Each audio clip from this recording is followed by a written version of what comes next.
Fine. Okay, cool. It's all good. Oh, you know what? I forgot to set up something to watch. Don't worry, I'll do it. Do. Oh, he's here. Right. Good morning, everybody. Come on in. We see you out there. The chat is open. We're all here, and my Facebook is now public. Here we go. All right. Come on in, everybody. Come on in. Use that chat. It's another edition of the Sunday Funnies for the 11th of September. It's 9/11 over here. So it's 9/11 over there, too. But Yep. that's a different For name. another reason. For another reason. Come on in. We've got a pretty good house. We want to talk about what we love here and what we're Which into. is hornets. Murder hornet. Or murder. Big I one. love a murder hornet. Yeah.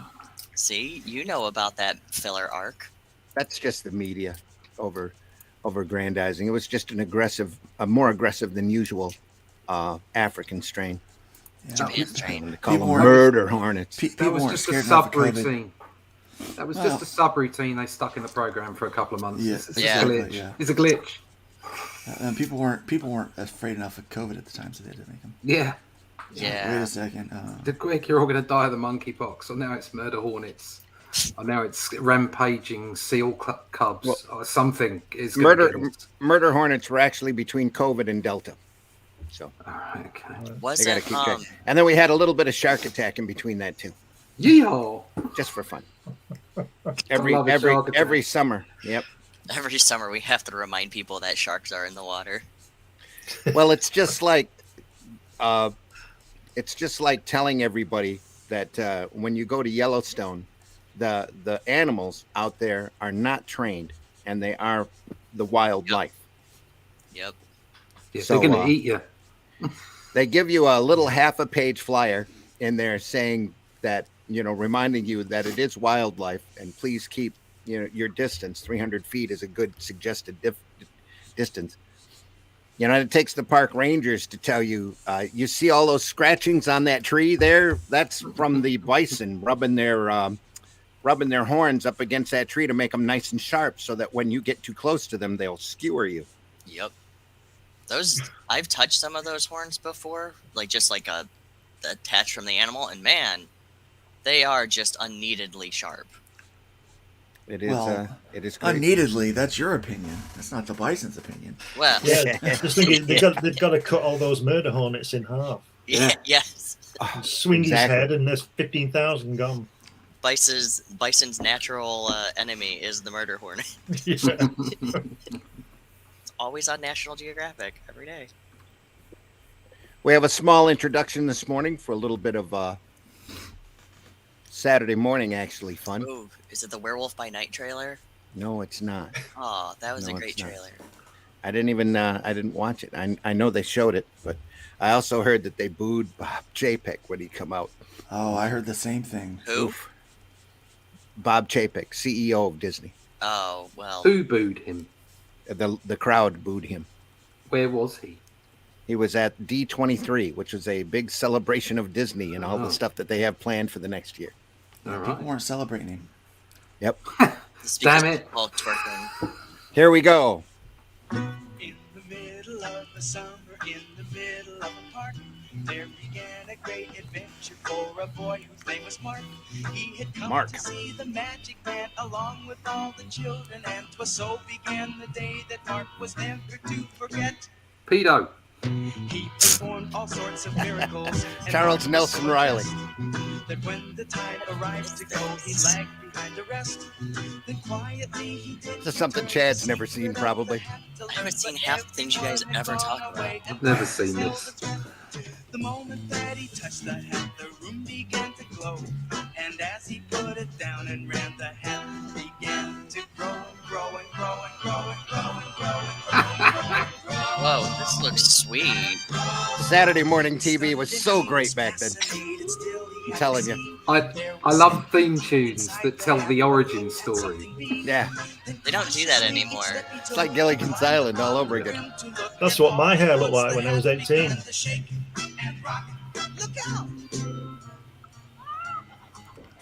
Special effects. And I remember. Oh, I've seen. The hell? Muppets. No, this looks like a. Oh, theater this is thing. worse than Muppets. It's a Muppet. What's a Muppet? He said. Wow. He looked into the skies. He couldn't believe his ears or eyes. Let's go, let's cookies. Isn't like Lidsville. Oh, I've seen these puppets. this is like H.R. Huff and stuff. Yes, it is. This is a fever dream. Oh dear. Well, there you go. Yeah. Now, Oh my can you gosh. see how bad entertainment is now compared to what it used to be like? When's that from, The Randy? drugs used to be really pure back then. Yeah.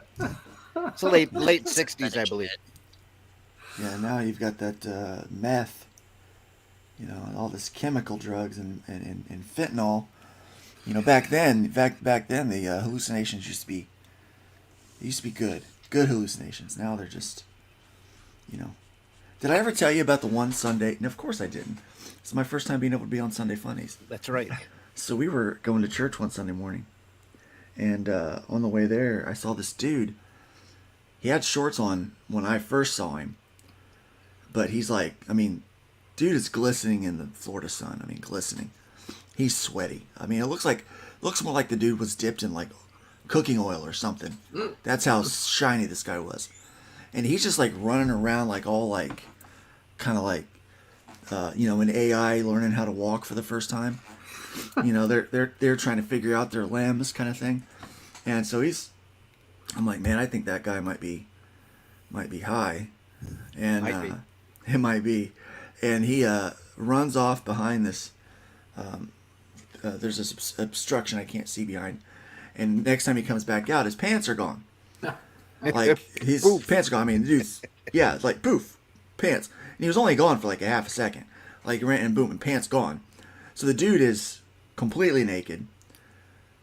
Like looks like a greased pig. Literally, just shiny, and running. And I'm like, somebody should probably call somebody.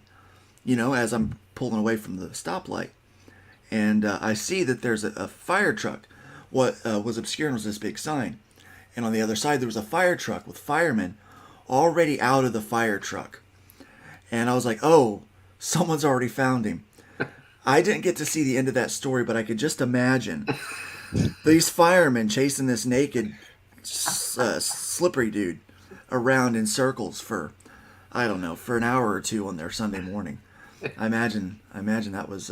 Every time they get hold of him, he slips out. I was gonna say it looks like somebody's about to get hosed. And I would say, they might do that. But the thing is, I honestly would rather watch that than most of the stuff Disney produces these days. It's a little bit, not a little bit, but it's a lot more amusing. It is. It was. I'm still thinking about it today. Here we go with our opening.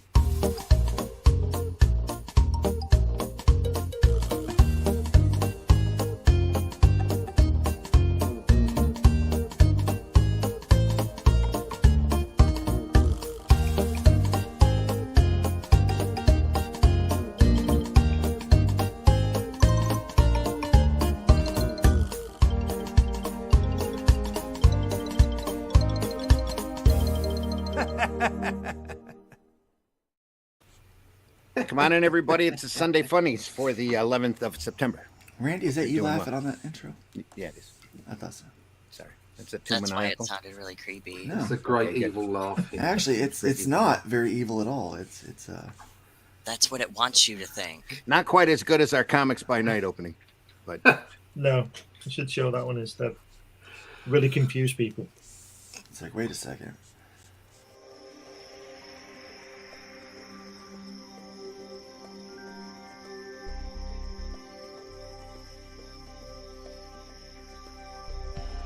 What was that? This is not a charade. We need total concentration.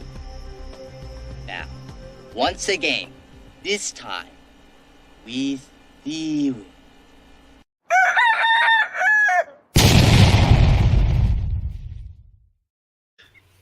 Very Adult Swim. There we go. What did I just see? Oh dear. I love that opening. I was shocked you didn't have like a werewolf at the beginning. No, but the logo's patterned after the old Werewolf by Night logo. Yeah, that's why I was like, oh, hey. I got that title from Roland Mann at one of the shows. He was on, I think 3 weeks ago, he was on Sunday Funnies. Oh. And he mentioned Comics by Night. And I'm like, oh, that's a great title. I'm taking that title. That'd be great. That's fine. But this is the Sunday Funnies. Yeah, that's what I said. I said it's mine now.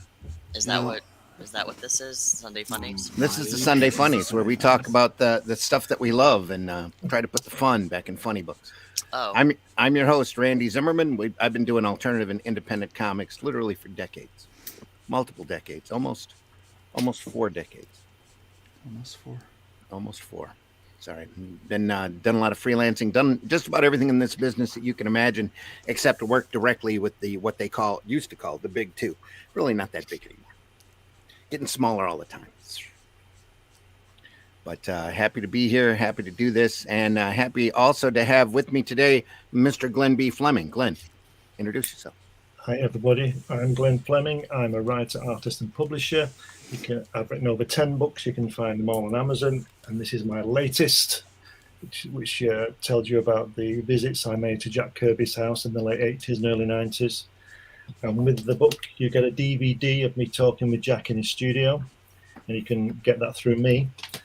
I also write and produce this cartoon character Hatch. This is the first book. The second book is coming out on Indiegogo at the end of the month. Just to show you the cover artwork. Ooh, Sweet. very nice. And I also produce and publish Comics Unlimited, which is a 100-page magazine about comics. Comes out every few months. It's full of articles, interviews, and you can get that on Amazon too. That's it. And the latest issue's got a wide variety of articles in it. Yeah, it's got a great issue by some guy called Randy Zimmerman who seems to know what he's talking about, and it's really good. So check that out. Some weirdo stuff in Seems the to back. know. I only Right. did one. I only did one article in there. You got a couple guys that have done multiple articles in there. Yeah, well, you've got to do Some great should stuff. You should be busy writing the next one for issue 11 I'm already planning it out as we speak. because your deadline is looming. Well, don't let it loom too much. Also joining us today, making a regular appearance, Mr. Russ Leach. Russ, introduce yourself. G'day. My name's Russ Leach. I'm a comic book artist from the UK, occasional writer, mostly artist. Currently just coming off the back of a Doctor Who magazine run and on a Batman run. So pretty busy. Also I have Only Death Can Save Us, which is my own book, which is doing the rounds at the moment. And you can find out all about that on my website, russleach.com. Leapfrogging from one IP to the next. One to the next, yeah. Yep. Got to stay busy. Now joining us for the first time ever here on Sunday Funnies, Mr. Chad Perkins. Chad, introduce yourself. I was on 2 weeks ago. Were you really? All right, well, forget Must have it. Making his second appearance here on Sunday Funnies. Must have been a memorable appearance. I I didn't wow. remember you getting up this early. Is I all. don't, Thank I you. don't yeah, You I've banned me forgotten. from last week's episode. I knew you were on. I knew you were on Dispatches and Zimcast, but I didn't think you were. Anyway, never mind. Making his second No. appearance today, Mr. Chad Perkins. Chad, introduce yourself. No, hi, I'm Chad, and I'm hanging up now. I'm taking my ball and going home. There we go. Oh,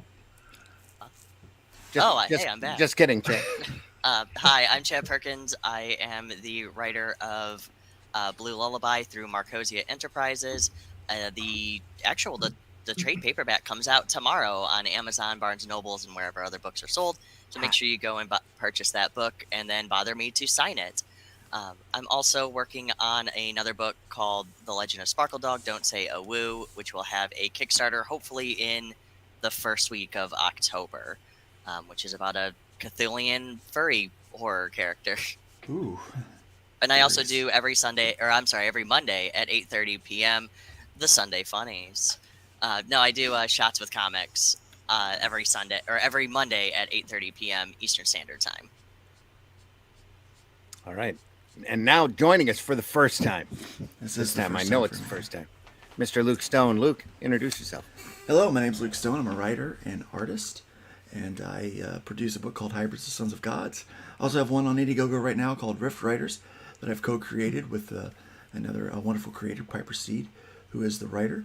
And so, yeah, I do all that stuff. You can find me at lukestonestudios.com for all that fun stuff. Yeah, that's basically it. Okay. Too exciting. I like your beard. Thank you. Facebook user says good morning. And hey, everybody, if you haven't gone over to the Indie Comics Network over on YouTube and the Indie Comics Network channel, go over there and sign in and comment on the chat over there. That way we'll know who you are instead of just an anonymous Facebook user. So It's so weird that they don't show you who the person is talking. I think they do every once in a while. I've got when they're chatting from my page, I can see who they are. Yeah, it depends on what page they're from. Yeah. Charles Santino says, good morning, gents. Thought for the day. Jack was the engine. Stan steered the ship. Long live the king. Yeah. I actually do want to grab that Jack Kirby book. That sounds pretty neat. I just Great got book. mine. Just got mine in the mail. Cool. It Frog is G great. in the house. Thank you so much, Frog, for popping in. Hybrids Trash Day link. Only death can save us 2 link. Tickle the algorithm. Smash the like. Dingle the bells and subscribe. Absolutely. We're building our subscribers organically over there on the Indie Comics Network. And we're happy to have each and every one of you. We've got the views. We just need the subscribers. And soon we will be super chatting. Like the professionals. Ooh, Like the professionals. like the that one professionals. guy. Like that one guy. Charles, you want a link? I can send you a link, Charles. If you want, let me know. You're welcome in. Always. I sent out links to all of the usual suspects. So we'll see who shows up. I'm Scott Rosemer. not sure if Scott's going to Not get up a this early or not. chance. It's been a couple weeks since he's been on. So, Not a chance. Scott, we hope you're all right. Imagine being like Scott Rosemer and being really famous and well thought of and spoken about a lot, and nobody ever sees him. Yeah. Like I've Howard seen him. Hughes. The Howard Hughes of comics, Scott Rosemer. I've seen Scott maybe once or twice at cons. Nice guy, but he does tend to disappear every time I walk by his table. That could also just be bad timing, but still. And if you've Yeah. seen Scott, you know that's a very difficult trick for Scott to do. To be seen, yeah. Only to be Steak. seen. Every time you take a photo of him, it's just blurry. Yeah. This is Scott in the wild. Scott Squat. That's what it is. Oh, I'm taking that. Scott Squatch. That's a. That, So what are you working on, Luke? I am working on page 25 of Hybrids number 9. Yep, I'm inking this up. You're going to show us. All right, well, I suppose I can. You don't have to. Well, if you really want to. No, you're Okay. gonna laugh at it. You think it's I stupid. guess. No, they're all going to laugh at you. Yeah, we are. This is when all the hybrids get hit by the furry ray gun. Yeah. They all turn into funny animals. Yeah. I've shared my screen there, Randy. Oh, You that guys can sounds see what awesome. I'm working on. There we are. Look at Oh, that. that's nice. There's no furry ray gun. I'm working on turn those panels off there so you can see I haven't. Bosh. Cut You those got panel smacked lines in the yet. gob there. Look at that. Yeah, there's a real smack. It's a Nice gobsmacker. motion. Very nice. Gobsmacker, yeah. Is he punching Satan? Well, it's not really Satan. Satan doesn't look like Satan. See, that's what you guys don't understand. Satan is like he's a beautiful angel, right? Yeah, yeah. But Azazel looks like what everybody thinks Satan looks like. Because Azazel does all the stuff that Satan does, because it was really Azazel, but Lucifer took credit for it. So when they saw Azazel do it, they just thought that's what Satan looked like. So is Lucifer the Stanley of heaven? Yes. Or of hell. It's the Stanley of hell. We all know that Lucifer looks like Gwendolyn Christie. That would be funny. Azazel is the, I actually described it that way to someone.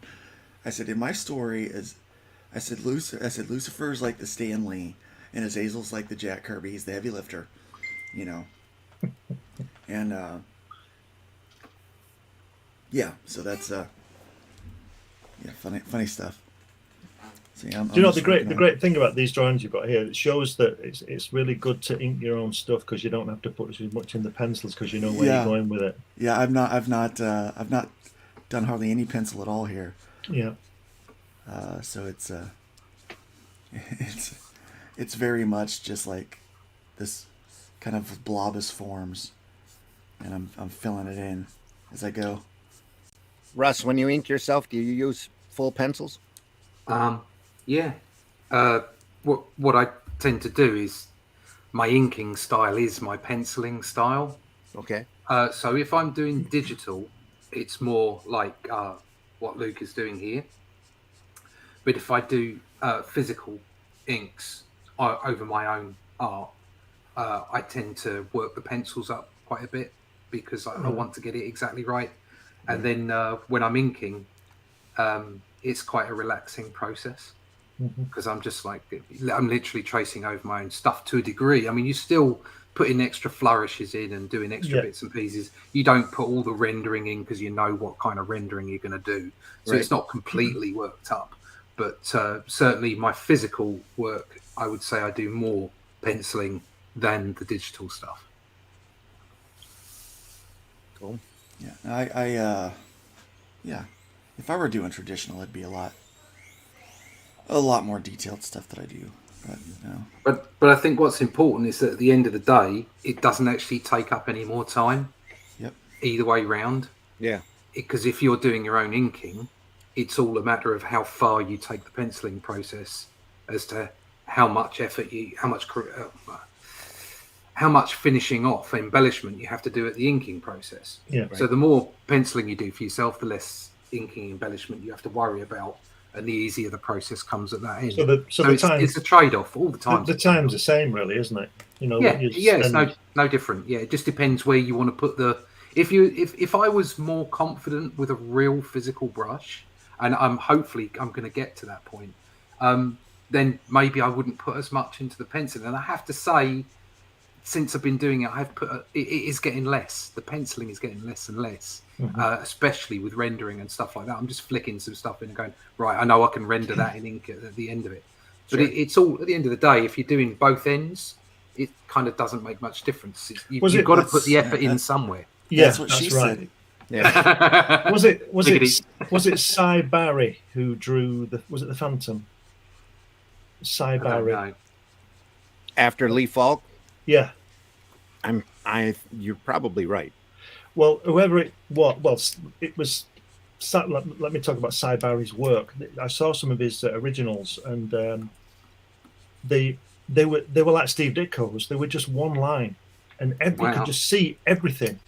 There was no working little. Didn't do 3 lines. It was just one line, and then it showed you the ink page, and it was beautiful. You couldn't, like Luke's doing there. It was a minimum line, and great inking on top. And it was just wonderful. But when you see Steve Ditko's work, is it the same? Because it took me a long time to find some Steve Ditko pencils, and I was amazed by them. I think, and like we said before on another show, it'd be great to publish those comics in their pencil form. I know there won't be copies anymore, but for most of it. But I like to see how the artist gets there. You see, and you see that in the pencil work. Obviously, you don't see that in the published. There was what was that Gene Colan series, Nathaniel Dusk, that was reproduced from his pencils that he coloured as well. But that was superb. That's the way comics should be. Puts a lot of inkers out of work, but That's true. But Gene was an incredibly unique penciler because he penciled in tone. Yeah. And that would drive a lot of people crazy unless you were like Tom Palmer. Yeah, I'm going who to was say such a complete artist that he could just go over Gene's stuff and it still looked like Gene, which is amazing because I've seen Tom Palmer go over go over folks' stuff and have it look exactly like Tom Palmer. But, Back in the 60s when Gene was doing Daredevil, and I think Frank Giacoia inked him first. And Frank Giacoia, as you know, is a fantastic artist and inker. But I never felt that he captured Gene's pencil work. Yeah. And I think the best one ever is, like you said, there's two. There's Tom Palmer and Klaus Janson, because they seem to have like a freer line like Gene does. It's a free line. It's loose and free, and those two guys really captured that, I thought. That's funny because I've never been much of a Klaus Janson fan, to be honest. Really? But Okay. Tom, yeah, like every day. Okay. Yeah, nothing matches those Draculas. That's just such a classic run. Everything is firing on all cylinders. It's like the Byrne Claremont X-Men, and Buscema's Conan. Yeah. It's just everything's just firing right, and it's been some great runs in Marvel. Just on those Buscema Conans, did Ernie Chan work on that as well as Alfredo Alcala? I think they grabbed whoever inker was available, because they didn't seem to use Americans, or at least European Americans, if I can say that. It seemed to be guys from the Far East, as I would call it, from Indonesia, from Philippines, that way. Alcala was Filipino, Ernie Chan, Well, also those Conan stories were like 48 pages a month. Yeah. So you had to stock up on those. It's just like, how I understand 2000 AD printed is that everything was in the can months before it even went to press because he needed everything slotted. But even so, that's not entirely true, because they would run political shots that were current, so they couldn't be that far ahead. A lot of background detail, though, on Judge Dredd. I think they were able to fill in at the last minute and add names, and that every block had a different, celebrity's name on it. Yeah. So. Speaking of Judge Dredd, they just released the DC, or re-released the DC stuff.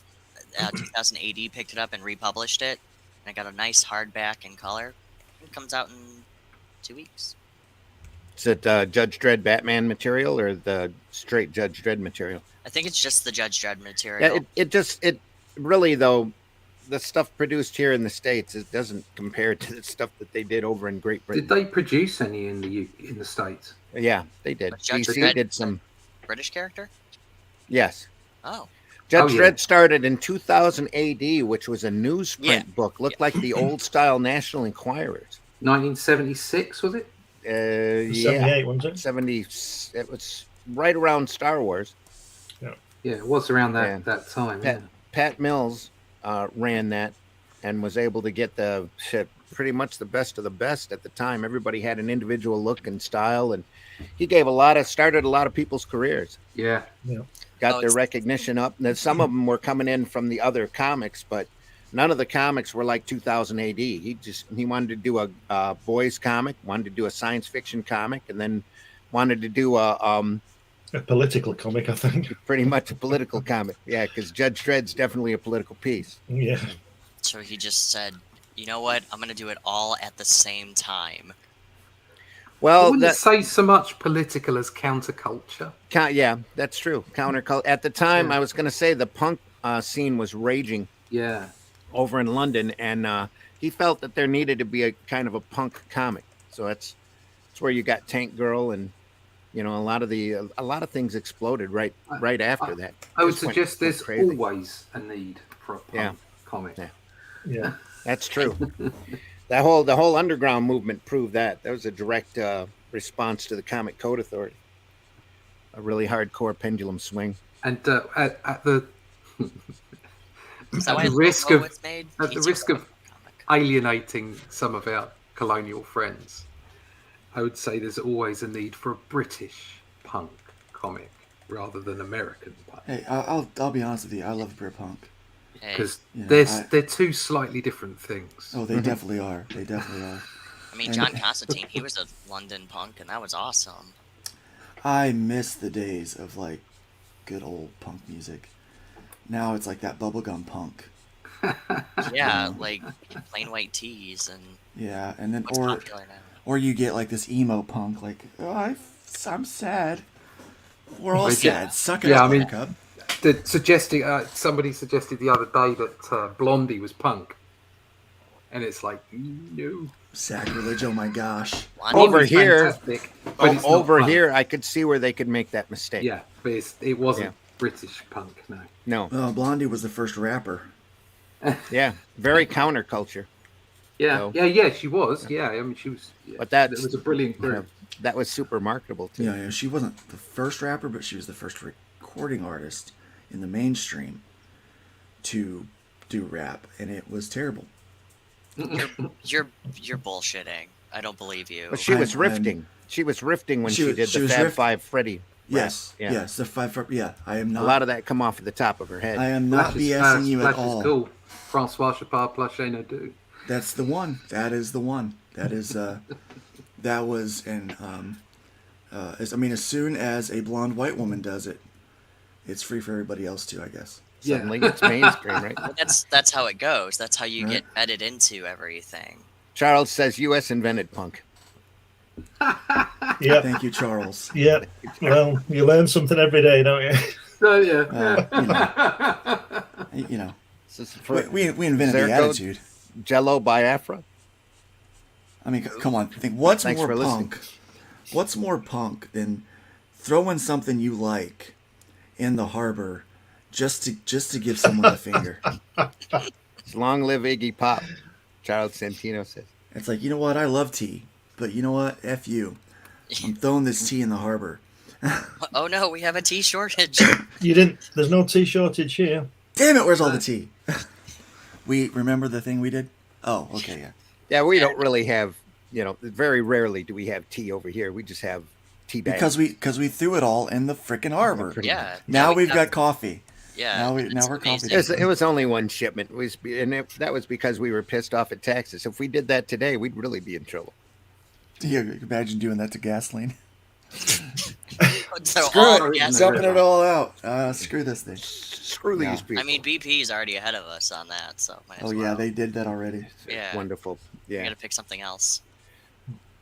Yeah. Yeah, here in Michigan, we're going to be paying for that refinery fire for a couple of months Look, till we switch to a winter formula apparently or something. or the Huron River water cleanup. Yeah. Michigan sucks. Water cleanup. Don't talk to me about water cleanup. We have at least Flint had it better than Jackson, Mississippi. So Oh, Jackson, Mississippi, their whole water treatment plant got flooded over, is and that they ironic? they're still in trouble down there. We had to replace a bunch of pipes. The thing that slowed it up here was all the politics.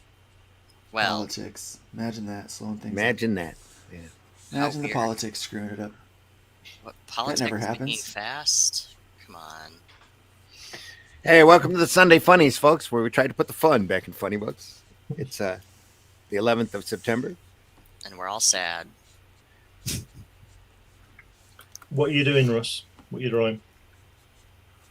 I'm doing some layouts. Top secret.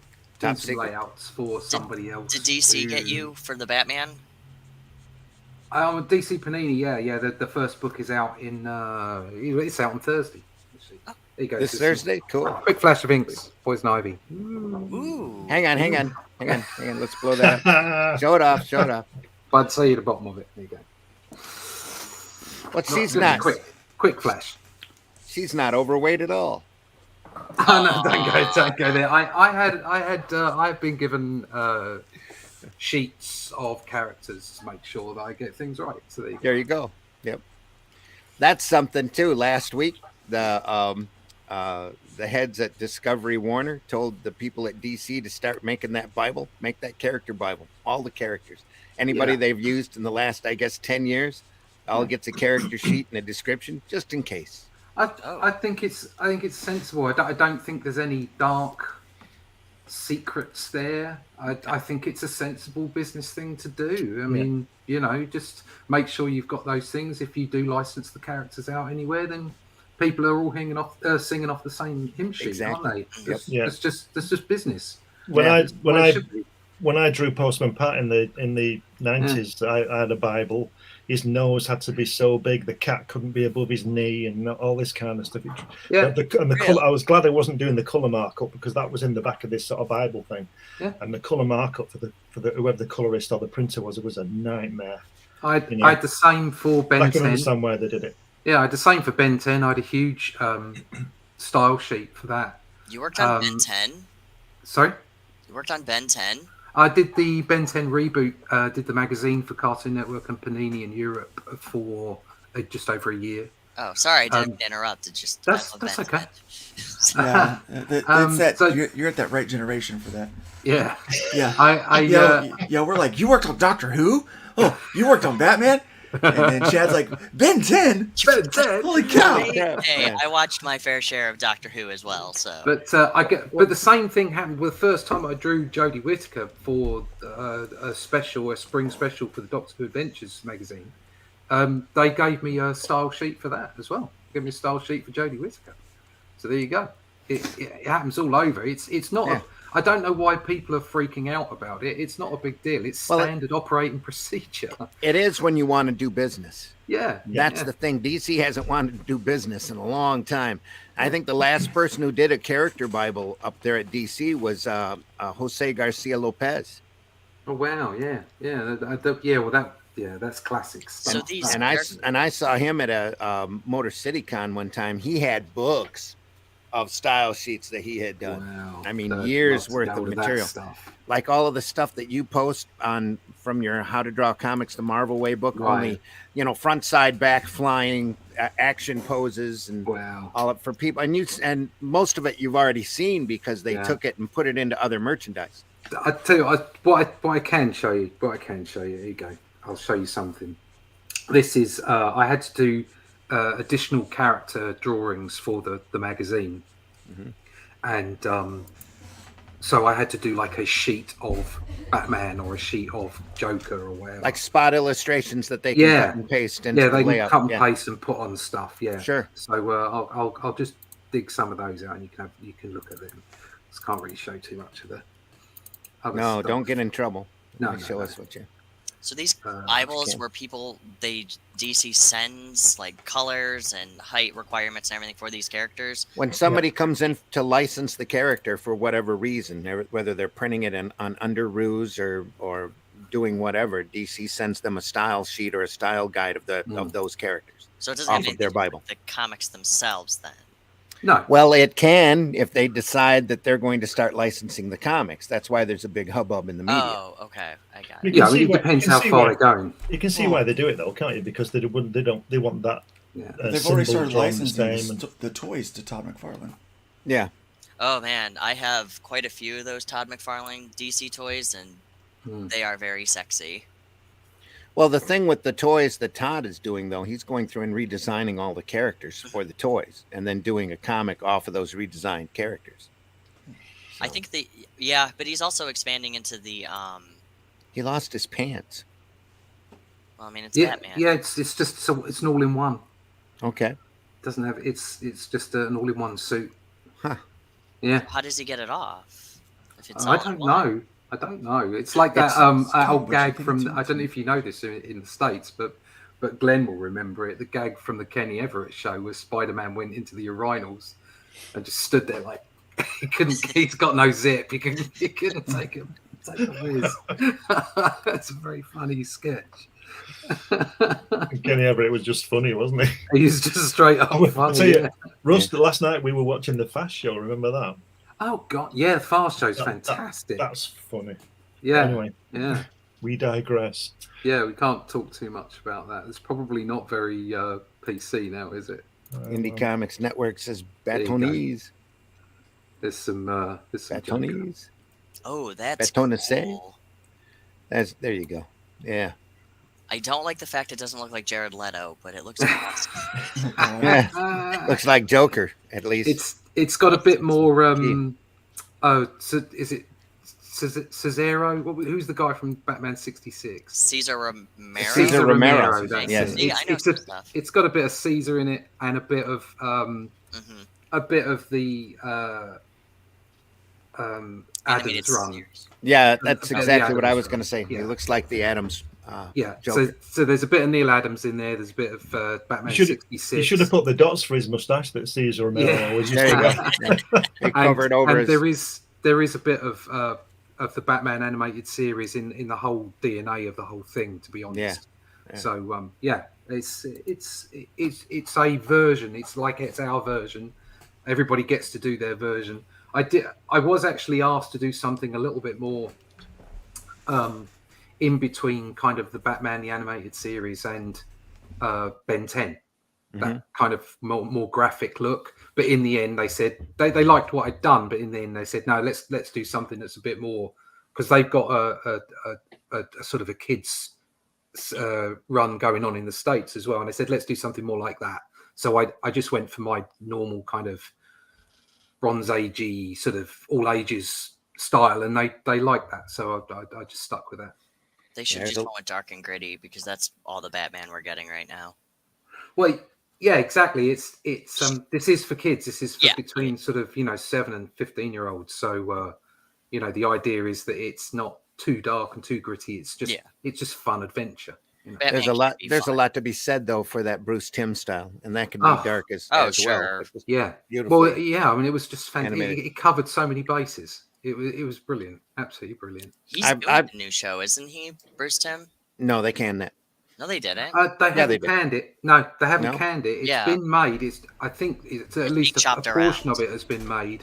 It's being shopped to different other studios. I had heard on that their streaming services. So they'd put a kibosh on the whole, pretty much the entire animation department. I think they're selling it around at the moment. Yeah, they may well have stopped more animation, but well, the cool thing about Timm's animation in general, you look at the Batman cartoon show and you look at the Superman cartoon show, it's two totally different things. And I've got a how to draw book that's got all of the Timm style superheroes in it, and they were in production on a Wonder Woman cartoon. Wow! That I'm really sorry to see them stop, because they had the Creeper in there as a side character. Oh man, I would have loved to see that. The truth is, the animation stuff was the only stuff they were getting right. Yeah. It's amazing, really, because that was where I was watching a video the other day talking about that, saying maybe that's where they should be focusing, because they do that. So they have done that so well, and you can pick up so many. And at the end of the day, let's face it, it's like the juvenile market is where most of the money is. I mean, I know most of the money is in the pockets of parents. I understand that, but the interest, getting people interested in growing audiences, you got to catch them young, and the animation is obviously focused more towards the younger audience. Obviously, there's still got an older audience, so it seemed to be the obvious place to go for me.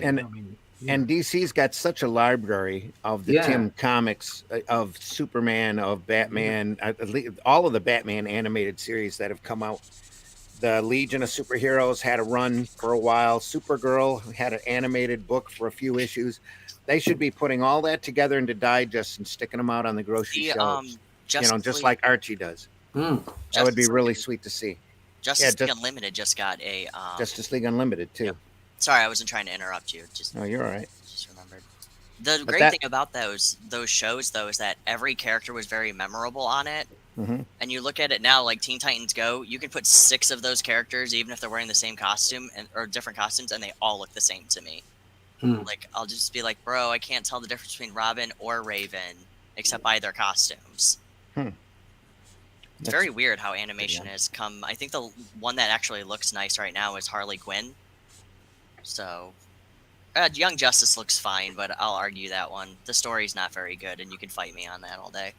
Okay, let's go. All right, cool. It's very forgettable. Every character jumps around and doesn't have any sort of fleshed out story to them. They talk as if they don't know that each other is standing there, so they will never be directly looking at each other. They are always facing the camera. So they're like, Randy, let's go. How much of it have you watched? Oh, I've watched all the seasons. But specifically, it's more noticeable in the newer seasons because I think they cut the budget, because I thought they had really stepped up their writing and that it was really coherent. Oh, I mean, to me, I'm also very easily confused, so it's a possibility. I don't really know what's going on, but I thought the writing was tighter in the first two. I just love the whole school bus subplot that they ran an episode of. Oh yeah, every season they've had the school bus rescued. Yeah, with a bunch of kids in it, and come to find out it's the same school bus, it's the same bus driver, it's the same kids, even though it's taking place over a long period of time. That's because the bus has been jumping through time. Yep. And then they take an episode and they explain why, and I thought that was really ingenious of them to do. I liked that. That was really funny. Because the second time they did it, I said, "Oh, they're using some stock footage here. It's the same characters." Yep. It's like, well, that's kind of why. I guess they got to save money on their budget. But no, it was intentional. And then they come back and explain why they did it. I thought that was pretty ingenious. I liked that storyline, and then I did like the weird Green Lantern Forger storyline. Uh-huh. My wife, because I was watching that episode, she's like, "Are they just gonna continue saying Forager, Forager, Forager?" I'm like, "Yes," and it's annoying and it's awesome. Yeah, Forager's pronouns are Forager and Forager. Yeah. Yeah. And they also acknowledge that it's very confusing. It's an alien character. Yeah. So, yeah. Well, it's based off of Bug and Forager. I think it's a combination of the two. I think inserting kind of some cultural absurdity into the cartoons like that, but not in a political way, but okay, yes, Fortnite or yeah. Oh, they were trying to be that's really funny PC. stuff, yeah. Don't get me wrong. There's a couple of cringe moments in that show, but the Forager one is really funny because it's so absurd. But maybe that makes it funnier if they're making satire without realizing it. Yeah. Yep. But that's why I really liked that Forager scene where Jay Garrick was like, "Are you two okay? What are you guys talking about?" Because they were doing the whole pronoun thing, and he's like, "I'm too old for this shit." But I will always take more Jay Garrick. I love him. So the one thing that got me was Zatanna. They really went through and gave her a character, some motivation, and they turned her into pretty opportunist. Yeah, opportunistic. Not quite what a hero would do, but very self centered. And yeah, especially with Mary Marvel, which apparently that's common that they turn her evil. I guess So, they can't do anything else with her. I guess. Since she was the first real, second or the female sidekick version of a superhero, they just she'll have to be bad. Oh, It's a lot better than what they did with Supergirl and have her pop a zit in the bathroom. Hey, that was What? funny, dude. That made me laugh. That was whimsical, and it didn't take itself too serious. That goes back to your sarcasm, not being on purpose. They were trying to be realistic and deconstructionist, and it just turned into absurdity and humor. Was that in the Young Justice show, or is that in the comics? No, that Supergirl Comics, thing was in the comics, comics. Yeah. Oh, okay. So I actually do a lot of weird stuff like that. I did some pages for Chrome Dog, and I told the writer Justin, I said, I'm gonna do some stuff in the pencils and inks. I said I'm gonna surprise you with. Tell me if you hate it. I mean, if you hate it, I'll go in and I'll fix it. But there's this. He had written out this fight scene that the guy loses. He's in a mascot outfit, but he loses the outfit, and I thought it'd be really funny if the head stayed on. If that was the one thing, because you could have some cool fighting stuff where he's trying to move the head around and he's still fighting with it. And so I left the head on, and it gets beat up in there. But a couple times when he gets hit, I actually make the mascot head have the facial expression. I like that. Because it's absurd, Mm-hmm. And I said, he's going to hate this because he's taking his story really seriously, And I said, I don't know if he's going to find this as funny as I do or as charming. And he did. He loved it. Oh, good. And so he went ahead and wrote the rest of the pages, and the head stays on. And now he's got this whole bit about now they've got to try to, the head's stuck. They got to try to get the head off of him now. And so And I'm like, that's great. But yeah, but that's the kind of fun and whimsy that I think comics, I think they take themselves too serious. I mean, Anymore, at the end of the day, Well, I mean, at the end of the day, it's a comic book, you know? I mean, Right. Well, people get mad now when you try to do the fun stuff. Like the whole She-Hulk thing. Oh, she's twerking at the end with Megan Thee Stallion. I thought it was funny. I thought it was hilarious. I thought it But- was the only funny part about that episode. Shut I up. think it's a little sad that people can't enjoy themselves or get a sense of humor about Right. stuff. So I'm watching that show, and I can understand their points about it being cringy in parts Sure. and Oh, yeah. all that, but it's part of the show, and it's part of the fun of the show. And you sit back from my perspective, you know, where you saw Captain America running around in a bad football type uniform with a clear plastic shield, Right, driving a right. motorcycle. She-Hulk ain't all that bad. No, You know, nothing Gotta that the put it in MCU has done perspective. is really all that bad. The Doctor Strange made for TV movie is phenomenal until at the very end where they show him in costume, and it's the most ridiculous pajamas with feet in them yeah. that you've ever seen in your life. It's the nothing that the MCU is doing right now is that bad. Well, I mean, Thor- except maybe Ms. Marvel, because I tried to watch that and had to Aw. turn it off in about the first 10 minutes. you're I wrong. was watching it with a friend, and he's like, "Could you please shut that off now?" I and, will. and we're both really into comics, and I said, "Yeah, I think you're right." How many episodes did you watch? No, we were 10 minutes into the first one. Oh, you have to go to like episode 3. I understand. I imagine it is an Yeah. acquired taste. I've felt the same way about Discovery too. They ran Star Trek Discovery on CBS, and I'm watching that and cringing. And the character's terrible, the writing sucks, and the effects are nice, but it's all just Mary. It was Mary Sue all over again, over and over again. But we sat and watched the other seasons, and it got better and better and better. And now their 4th season is out, and it's really good. So whatever they've done in the writing room has worked, because the Paramount shows Picard is still a little, wispy. So that's weird, because I thought the first season of Discovery wasn't that bad. I reasonably I saw it without any pre thoughts on it, and I thought, yeah, this is okay. It's a bit weird, and I don't think I was maybe as affected, but I heard a lot of people talking about the whole Trumpian aspect of it, and I didn't see that. I just saw some different takes on things, and I thought, yeah, this is okay. But then in the second season, when they started deconstructing Spock, it was like, no, I'm out. And I left. I didn't want to know anymore. They Because really didn't effectively get... they were taking a character that I loved, Yeah. and they were just making it so that it was somebody else's triumph, man or woman, I didn't care. Somebody else's triumph that Spock was the way it was. It's like, no, I'm not having that. Did you So I watch just all walked of the away. second season? Nah. Okay. Yeah, you had As soon to. as I got to stick with it. Spock, it's like, no. I'm like Chad on that with the Discovery, because they really rebounded at the end of the second season, I think. No. And Strange New Worlds has been really enjoyable. That's got Spock in it, but I he's think Spock. I'm probably going to give that a go because I've heard good things about that. But Yeah. It's sit I there mean, and I watch the- understand what Chad is saying, and I've said this myself to some people at times. You go, "Oh, give it a chance."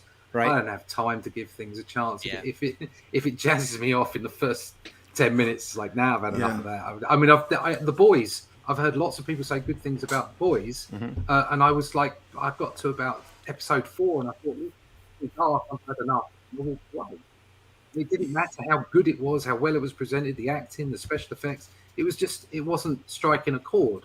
And that's why it's so important, so important, that people are allowed different opinions Yeah. about their entertainment, because not everything's going to be what everyone wants. Right. She-Hulk doesn't sound that much fun to me, to be honest. well, you're wrong. So, and that's okay for me Sure. to be wrong. It's all right for me Yeah. to be wrong. It doesn't make me a hideous person because I just don't fancy that. And that's the point. That is where our problem lies, I think, is that, Yeah. if you don't like it, now you're a phobe or an ist. Yeah. Yep. I love She-Hulk. She's one of my favorite characters. Yeah. I find I the show like She-Hulk. Yeah. I just don't Yeah. fancy the Yeah, TV I series. find the show very, it's very vanilla for me. It's like, it's not great, but it's not terrible. It has some Exactly. humorous It's a moments in it. popcorn. It's a popcorn show, is what it reminds me of. Yeah, it definitely Yeah, is. yeah. It's for normies by normies. Then Yeah. a lot of the Star Trek stuff is too. You know, it's Right, very yeah. popcorn brain check type. Don't try to overthink it because then Right. your Don't logic dare.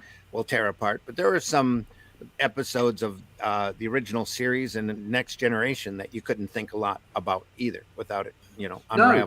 exactly. I think it's wrong of people to Morning, suggest Mitch. that in some ways entertainment was automatically better than it is now simply because it was from way back when. Yep. That's not the case. As we saw with the intro at the start of the show. Yes. Well, that was fantastic. Beautiful. And with multiple comics that I could pick out from the 90s. You know, I like the 90s, don't get me wrong, I'm not bashing it, but there was plenty of dross back then as well, you know, and it's not the case that it's perfect all the time.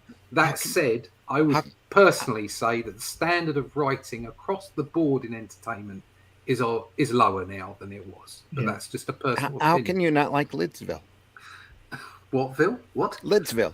Oh, that thing we were watching. That, Yeah, that thing we was were like watching. that was definitely a crap Charles dream. Nelson Riley riding a hat.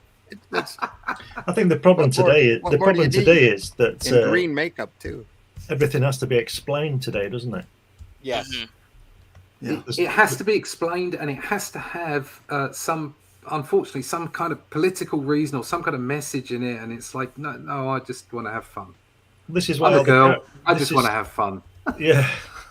That's why you don't see more Plastic Man in the DC universe. They can't scientifically explain how his powers work. My It's like wife, they're not supposed to explain it. They- Who cares? I think that was one of the things that they did right in Dark Knight Metals, where the only thing that they explained with his powers were they just work.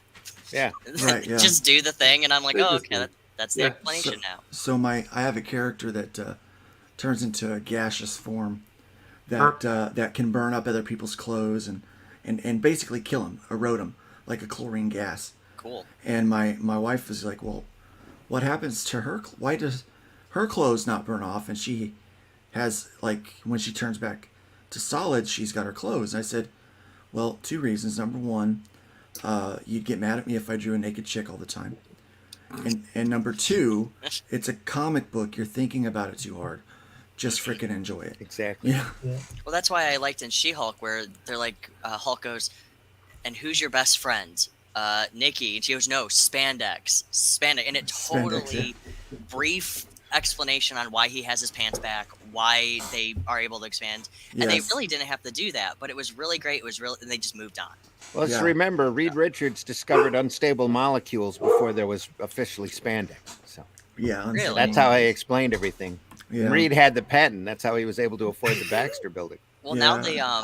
they their explanation for everything Marvel is Pym particles. Yeah, Pym particles. Now, Pym particles, How does yeah. So you that? always have to have those black boxes out there. Yeah. Why does that work? Black box. Yeah. That's But why. sometimes you could just say LOL comics, and then I think we do need some more of that I sometimes. think we need to do that more often, actually. Yeah, definitely. Yeah, have fun Yeah. with it. Yeah. Pops in the house. Hey, yo, the comic-related madness reached a milestone last night to 2,500 members. There you go, Pops. Yeah. Congratulations. Any goal is a good goal. Let's go. Yes. Any I goal actually reached didn't like is a Falcon great and goal. Winter Soldier all that much. And everybody was complaining about that show too, and I'm sitting there. Well, I couldn't move at the time, but I sat there and watched the whole thing pretty much in one Sure. sitting. And I said, "What are they complaining about?" The guy with the big speech at the end by Falcon / Captain America was actually deserved. Mhm. You know, and he was Oh. blowing off steam. Yeah. It's like, well, the speech is from where I was looking at it, it's totally understandable. I'd have done the same Yeah. thing. Oh, I think- I just think- found it boring. Like, other than that, like, it just wasn't for me. I Well, thought, it's not a lot they could do with that budget, and they're still figuring out what they can and can't do. That's why everybody's bitching about the effects I in think She-Hulk. the same way that people try and put ideology into stories, Mhm. the other side try and look for it as well. Well, that's true. You're always going to have idealistic characters, though. Yeah. Nothing Yeah, matches you a are. patriotic speech from Captain America. You know, or a Ex- really ex- cool war speech from Thor. that's well done, by the way. Or Yeah. the speech exactly. from the president in Independence Day. Come on. Right, yeah. Yep. Well, I will say this. When it came to the Falcon Winter Soldier storyline. I mean, that is Red, White, and Black. I think is the title for that. That The was the storyline, or I can't. What was the name of that run? But they did. So they basically did that comic book run, which is great. But they didn't do it justice. I was like, oh man, it's like, here's the problem with the Marvel Disney's Marvel, is they don't lean into anything strong enough. They'll just touch on it, but it's like they want to do it to try to make, Points. make points, yeah, to earn points, but they don't lean into anything good, strong enough for it to be good, and I'm like, it was like, yeah, it was pretty boring. It took a long time to materialize. I agree, but when you're sitting in a hospital, it doesn't really matter. Was it this book that it came from? The storyline, the Sam Wilson run? I think so, yeah. Luke, I'm holding up a book. Oh, I'm sorry. It's okay. I'm not looking at my. Yeah, that's probably right.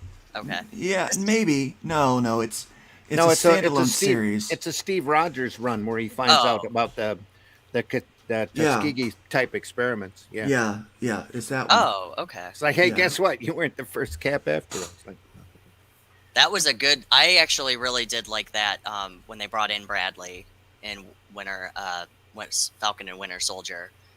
He's also coming back. He's going to be in the new Captain America series or movie, I think. Oh, cool. probably old characters never die, especially if you can, if there's some sort of response for them while you're showing them in the movie. But man, people really got upset when they brought in. But I like the new Captain Americas that they did, where they did like all the different Captain Americas from the different states, and they just had that one guy who just all he did was ride the train and beat up people on the train. And I thought that was amazing, and people got upset about that. And I'm like, but why? It's funny. Like, that's his whole gimmick. Captain America can't cover the trains. You put a guy in there that covers the trains. Or Razorback. I didn't care for some of the character designs. I'm like, come on, who are they hiring to do this? I mean, these are some pretty bad designs. Probably on synthetic Works drugs. wonders, It's all full circle. If you'd have given them to Kirby, it would have been completely different. Yeah. Kirby went through and designed a superhero for each team in the NFL. What? Yeah. That sounds awesome. He designed a superhero for every character in the NFL. I don't know where you would find that now. There's probably some site somewhere that's got the designs on it. That's because Kirby was awesome. I remember him doing that. Yeah, American football teams all have a Kirby character. You don't see him anywhere, but he did it. Huh. I do like when they do release those various renditions of the different superhero. I wish they would do more of that. Like the Spider-Verse. Well, all they're doing really with it is watering down the brand, and that's intentional so that they don't have to pay a lot of royalties. You leave my crippled Spider-Man alone. I love that girl. Guy? I'm not sure what she is. Sun Spider. I think that's they're the one in the wheelchair, but when they change into costume, they have like the crutches that shoot the one webbing. that shoots webbing out their crutches. Yeah. Okay. I hate there that you go. Yeah, I think that's really cool.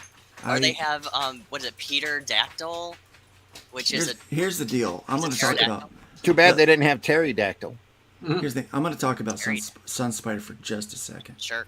Here's the problem. So, over the last year, I spent most of it in a wheelchair. Okay. Over the last 12 months, I spent most of it in a wheelchair. Oh. In that amount of time. You did not shoot webbing. Well, here's the deal. The writer, I understand that the writer is a handicapped lesbian, right? So she's writing a handicapped lesbian. Mm-hmm. It's very one note. She's writing her experience, but as a writer, you should survey other people's experiences as well, because the way she portrays that spider person with carrying their wheelchair around on their back and shooting webbing out of their crutches, for me, that's a little offensive. What it says to me is that she still can't be super in the wheelchair. I think people don't know how to write a handicapped person who's also heroic. Oh man, if she was like webbing around while she was in the wheelchair, that would be pretty cool. That would be even better. Like, Yeah. stay in the chair. Like, stay in the chair and do your thing, right? Do your thing. But show that you can be a hero in the chair. I've got a character who's in a wheelchair. And they stay in the wheelchair and they're heroic. And they don't have any superpowers. They're just a dude. It's just a dude. An old guy. Around Randy's age. Yeah, try to rub that in. Wait, who's pterodactyl? A very old guy. Like a very, very old guy around Randy's age. Around Glenn's age. And I'm just teasing, guys. I love you guys. Who's pterodactyl? I need to know. Please don't say you made it up. I just made it up. Little flying reptile. No, I think pterodactyl is actually the character in Pee-wee's Playhouse. Oh God. Pterodactyl, if you say it properly, but pterodactyl is the actual dinosaur. Yeah. That's the Do you whole know, point. It's a play on words. Pop says there is no more Captain America. There is only major disappointment. That last 20 Oh, minutes that's of a different conversation just about sums up why I don't read comics anymore. Because it's all bullshit. Aww. You know. It's all Just my opinion. Well, I read my Master opinion. Dan says I I'm want to shoot entitled to webbing my out my opinion. butt and pick things up with my. I mean, Okay, post. Woo! That got spicy. you're gonna be like Love Sausage from The Boys, where he can just rap. That Love sausage. what was it, Korean kung fu movie is clip is currently going around Facebook now with the guy with the or the girl with the gifted attachment. Oh, I'm shocked that people haven't seen Mutant Girl Squad yet. Charles says, "Luke, your camera wobble is making me seasick." Yeah, I forgot I didn't have my audio avatar on. I'm actually doing some typing. So I would shut it off while I'm typing. And yeah, Pops, didn't that writer just write herself into the story? That's yep. Yeah. That does tend to happen. That happens a lot way now. too much I will- lately. I will agree. That's a sign of a poor writer. They're trying to write what they know, and all they know is themselves, or they think they know themselves. At least. Doc says, grappling dick. Grappling dick. That Sounds was like some deep. Section 8 stuff. That's Atrocity another. in the house. Max, hope you're doing well, buddy. This is what up, Randy and crew. That's another team that I wish that they would bring back more of was Garth Ennis's Section 8. Those characters were offensive and gross and all crazy. None of them were likable, and it didn't sell, but I want them back. Just wondering whatever happened to Silhouette now that we want diversity and inclusion. Silhouette was a character in the New Warriors that ran around on crutches, didn't she? Yes, she did. Well, Her own unique character. That would have been the thing to do and take and develop into a better property. Sure. Well, now we got Echo, and I think Echo is pretty cool. Like, when Hawkeye came, and that was my first introduction to Echo, was the Hawkeye series. And I was like, oh, this chick is like Daredevil, but deaf. And to show you how memorable that is, I don't remember her in the series at all. I'm going to have to go back. And I watched the Hawkeye series. I'm going to have to go back and rewatch it just to see where that character is. She's literally one of the main characters. She's the Echo? villain. Well, villain. She's the Asian... Latino? Latino. I think she's the Latino girl. I'll have to go back and look at it. I don't remember. I remember Kingpin. I remember... Well, I mean... Vince... You know, the other... what's her name? Victoria's mom. But I don't remember Echo in it at all. Not very memorable. Hey, Max. From Pops. Pops is launching tomorrow on Monday Madness, and left a link there in the chat. If you want to go over there, go visit Pops on Monday.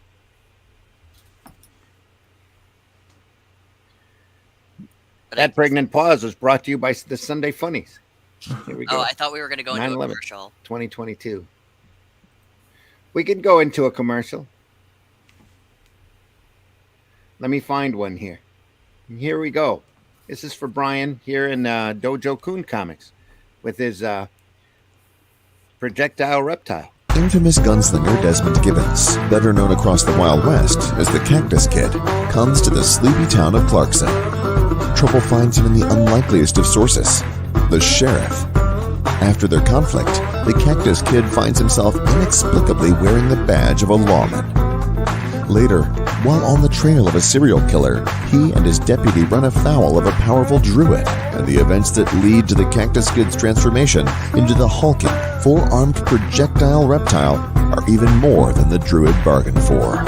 From the Wild West to current-day Los Angeles, where he meets superheroes Black Eagle and Red Hawk and forms an uneasy alliance with the stunning but deadly Kitty Hawk. Join the projectile reptile on a journey of gunslinging druidic magic, superheroes, and artifacts. Projectile Reptile from Dojo Kun Comics, only on Indiegogo. Are you ready for the truly Wild West? That campaign's going on now. Hey, Mitch, how you doing? I'm doing great. Hi, Mitch. Hey, Mitch. It's nice There was no betting line on whether or not you would make the broadcast today, Mitch. I'm sorry. It's okay. We're still waiting for Scott Rosema, A though. little dark though. Keep He'll waiting. be in it. I just got a message from him. He'll be here in a bit. Of course he will. Speaking of having fun with characters, I'm a part of another comic group on Facebook, and we were making up characters that were like super inconvenient. And one character we made was Too Close Man, where he's just like an inch away from you and he just judges you. But if you look at him, he disappears. And he's not really a villain. He's just a minor annoyance. So it's like, Batman, is there dandruff on your cape? And Batman turns around and he's like, not there. And I love those type of stupid, dumb powers that people could come up with and make good stories with. Or Snowflame from DC. Speaking of character Bibles, I hope he gets one. Because he was just jacked up on cocaine and that was his power. Yeah, that's probably one of those characters they're going to quietly sweep under the rug. He was Yeah. actually just recently in the new Catwoman run. And then they Okay. quietly swept him under the run again. Yeah. Hatemonger actually just appeared in Marauders recently. And that was really weird. He wasn't the clone of Hitler one that I like, but, you know, whatever. So, he was just a man who hates people. And that's fair. So, 'cause I hate I can relate. I can relate with that. Yeah. People. But Yeah, you that's- hate everybody. That's why the writer used him, because they write what you know. Yeah. I hate everybody. Must be Well, it. that'd be Hate a good everybody. villain. What do you mean that'd be a good villain? That's how I am. Well, they make a good villain. Just saying. Who's this guy dressed in purple, looking like he needs to go to a Klan rally? Oh, that's Hatemonger. Okay. Oh. I actually found that the first appearance of him at my local comic shop, and I regret not picking it up because it was like $20, I think, at that time. I was like, damn, I wish I would have that comic because I would love to explain it to people. There's a lot of characters out there that are crazy. What's it? Psycho Pirate? Psycho Pirate, It's yep. also crazy. Uh, Hatemonger. Who? Stilt Man. Stilt Man? Yep. Stilt Oh, you Man. can get taller. Yeah. Now there's Stilt Woman, but she just goes by Stilt Man now, just for consistency's sake. It was in that was in Daredevil in the Netflix series. Stilt Man was. They had that character was in there a couple times, and they had his stilts in the background sitting on a wall. It's like the Prowler in Spider-Man. Way underused character. They could have done a whole lot Oh with him. yeah. Yeah, now Did I he's miss- the That would have been a great character. Miles Morales seemed to brought him light more often, but yeah, he didn't show up very often. Yeah. Right. Ooh, Do you want to Russ- see some? Do you want Russell's to see got some stuff to punks? show. There we Yay. are. Do you want to see some punks? There you go. There's proper punks Ooh, by Brian Boland. Yeah, and the camera doesn't do that artwork justice. Oh no, this Not is at all. this is Because a it- huge book. Boland's dreads are just amazing. They're just Boland's everything's amazing. Boland's Yeah, that's true. everything. Yeah. There you Got go. that. I think there it was we are. the Legends of the Law is that new Judge Dredd rock. Oh Now that I think about it. God, this gives me armache. How much was that, It's Ross? probably heavy. I actually got it for a good price. I think I got it for 80 quid. 80 quid. Yeah. Is it, Well, is is it just that in American money? I got the same size for John Buscema, and that was actually 120, and I got it for 80 as well. So wow. That's about half retail. yeah, it's a Half very good suggested price. retail. What's that in American money? about $92. about 110? To $3. Is it? Oh, No, you'll be lucky. It's 100. I know I'm Oh, getting paid in 100. dollars at the moment. Okay. The pound is the pound's pretty close to the dollar at the The moment. pound's crap Yeah. at the moment. It really is. Okay. Oh, it is. It's a Legends of the Law is the thing that they're releasing in Okay. hardback. So- 2000. Somebody said that 2000 AD was the tits. Are they no longer? It was tits? the tits. Is that what you're saying? It was the tits. Yeah, the tits. they were awesome. That, that's Okay. a. You Shows think the cover up. I'm old? I have to tell you, I had a best friend for the longest time who's no longer on this plane, who used to say everything when it was really good was tits. Yeah. I haven't Look at heard that. that Inside expression in a cover, long really. time. Thanks, Chet. Just as a close-up. Yeah, Oh, just some God. phenomenal stuff. Just Damn. I mean, every page turn on that is just something better. Just such great material. fantastic book. Beating, You're man, groaning. I just- You're groaning, Glenn. You're what? The more and more I you show love it. I of love Judge it. Dredd, the crazier it looks. It reminds me of Dinosaurs and Cadillacs, where every time you turn a page, there's just something nuts going on. That's Mark Schultz has a not quite the same style, but almost the same feel to his work. Yeah.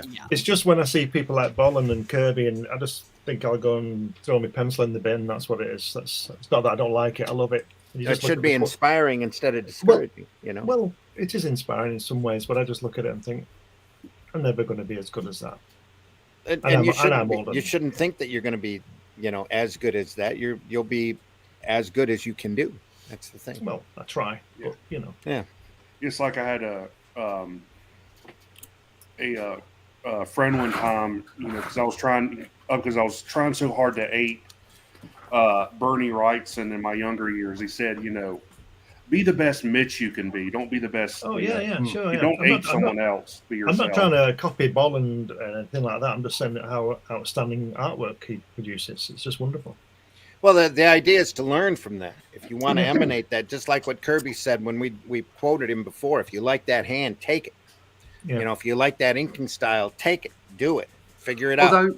there is apply something to be said. Yeah, I agree that like take it. But there's something to be said. The people that stuck out had their own way of doing things, and each one of them was unique in their own way. I mean, you can't look at the Simonson run on Thor, and then look at John Buscema's run on Conan, and say, did either of them, find anything from a similar source that made something of their artwork? And I'm not picking those two out because they're alike. I'm picking them out. I'm just literally picking them out because they're both unique. Yeah, because they both have a particular style, and they're both greats. They're both memorable. That's the important thing. They're memorable. They stuck out. They generated excitement with their art, with their sequential art, and that's what you want to get. So the hardest thing is to say, I like the way that's done, and I like the way that rendering's done, but at the same time, keep your style. And that's like your something that I've been signature. struggling with, is finding those extra bits. It's like your signature. It will I always agree. come through. Yeah. Your own style will always come through, no matter how much you copy something. But while you're going through that process of, I really like that, I'm going to put that in there, or I like the way Boland draws. Can I in some way infiltrate some of that into what I'm doing?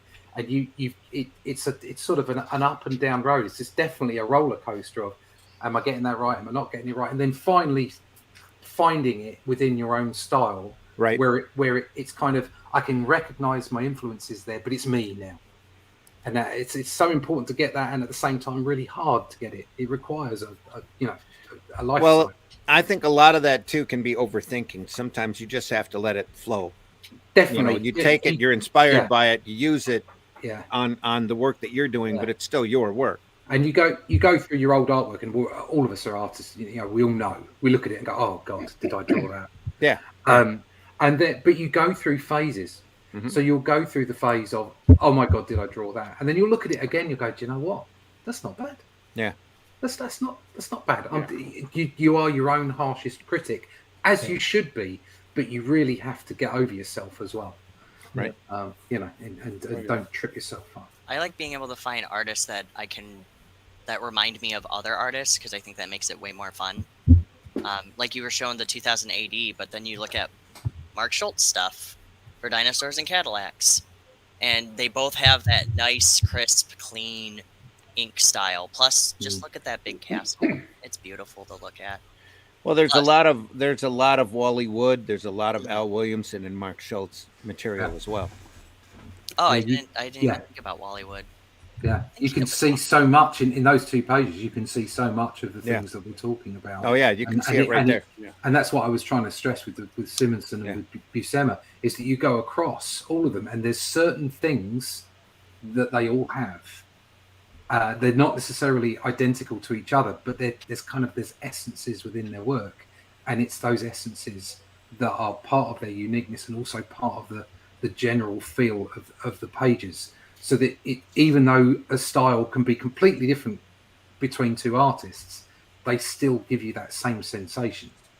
And I think that's what's classic about it. I think that's something that's really missing in modern comics, especially the mass-produced books. So a lot of that, the style has become very sterile, very, very bland to me. You get an occasional artist that comes through cartoony, or that wants to stretch or squash and stretch, as John Celestri would say, different things here and there. But finding a really truly unique book, comic anymore from those big 2 is very hard to find. I mean, it's becoming rarer and rarer as time goes on. I find it most difficult with faces, because, and I don't mean drawing faces, because like you don't want to be drawing portraiture. It's a comic book. Okay, you want to be showing emotions and energy and that kind of stuff. And the guys that, much. Go ahead. Sorry. So much of it is drawn sort of like almost photographically. Yeah. I mean, if you can be forgiven for looking at somebody like Brian Boland and going, "Oh wow, look at these faces; they're almost photorealistic." No, they're not.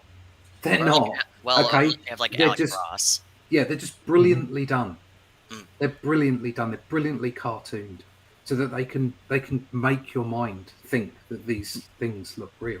But they don't have to be photorealistic or ultra cartoony. They can be anywhere in between. It's about the delivery. It's about how it's put down on the page. Yeah, they can have Mike Allred faces, and everybody looks like Bubblegum Pop. And I love that. Like, Mike Allred is a great artist.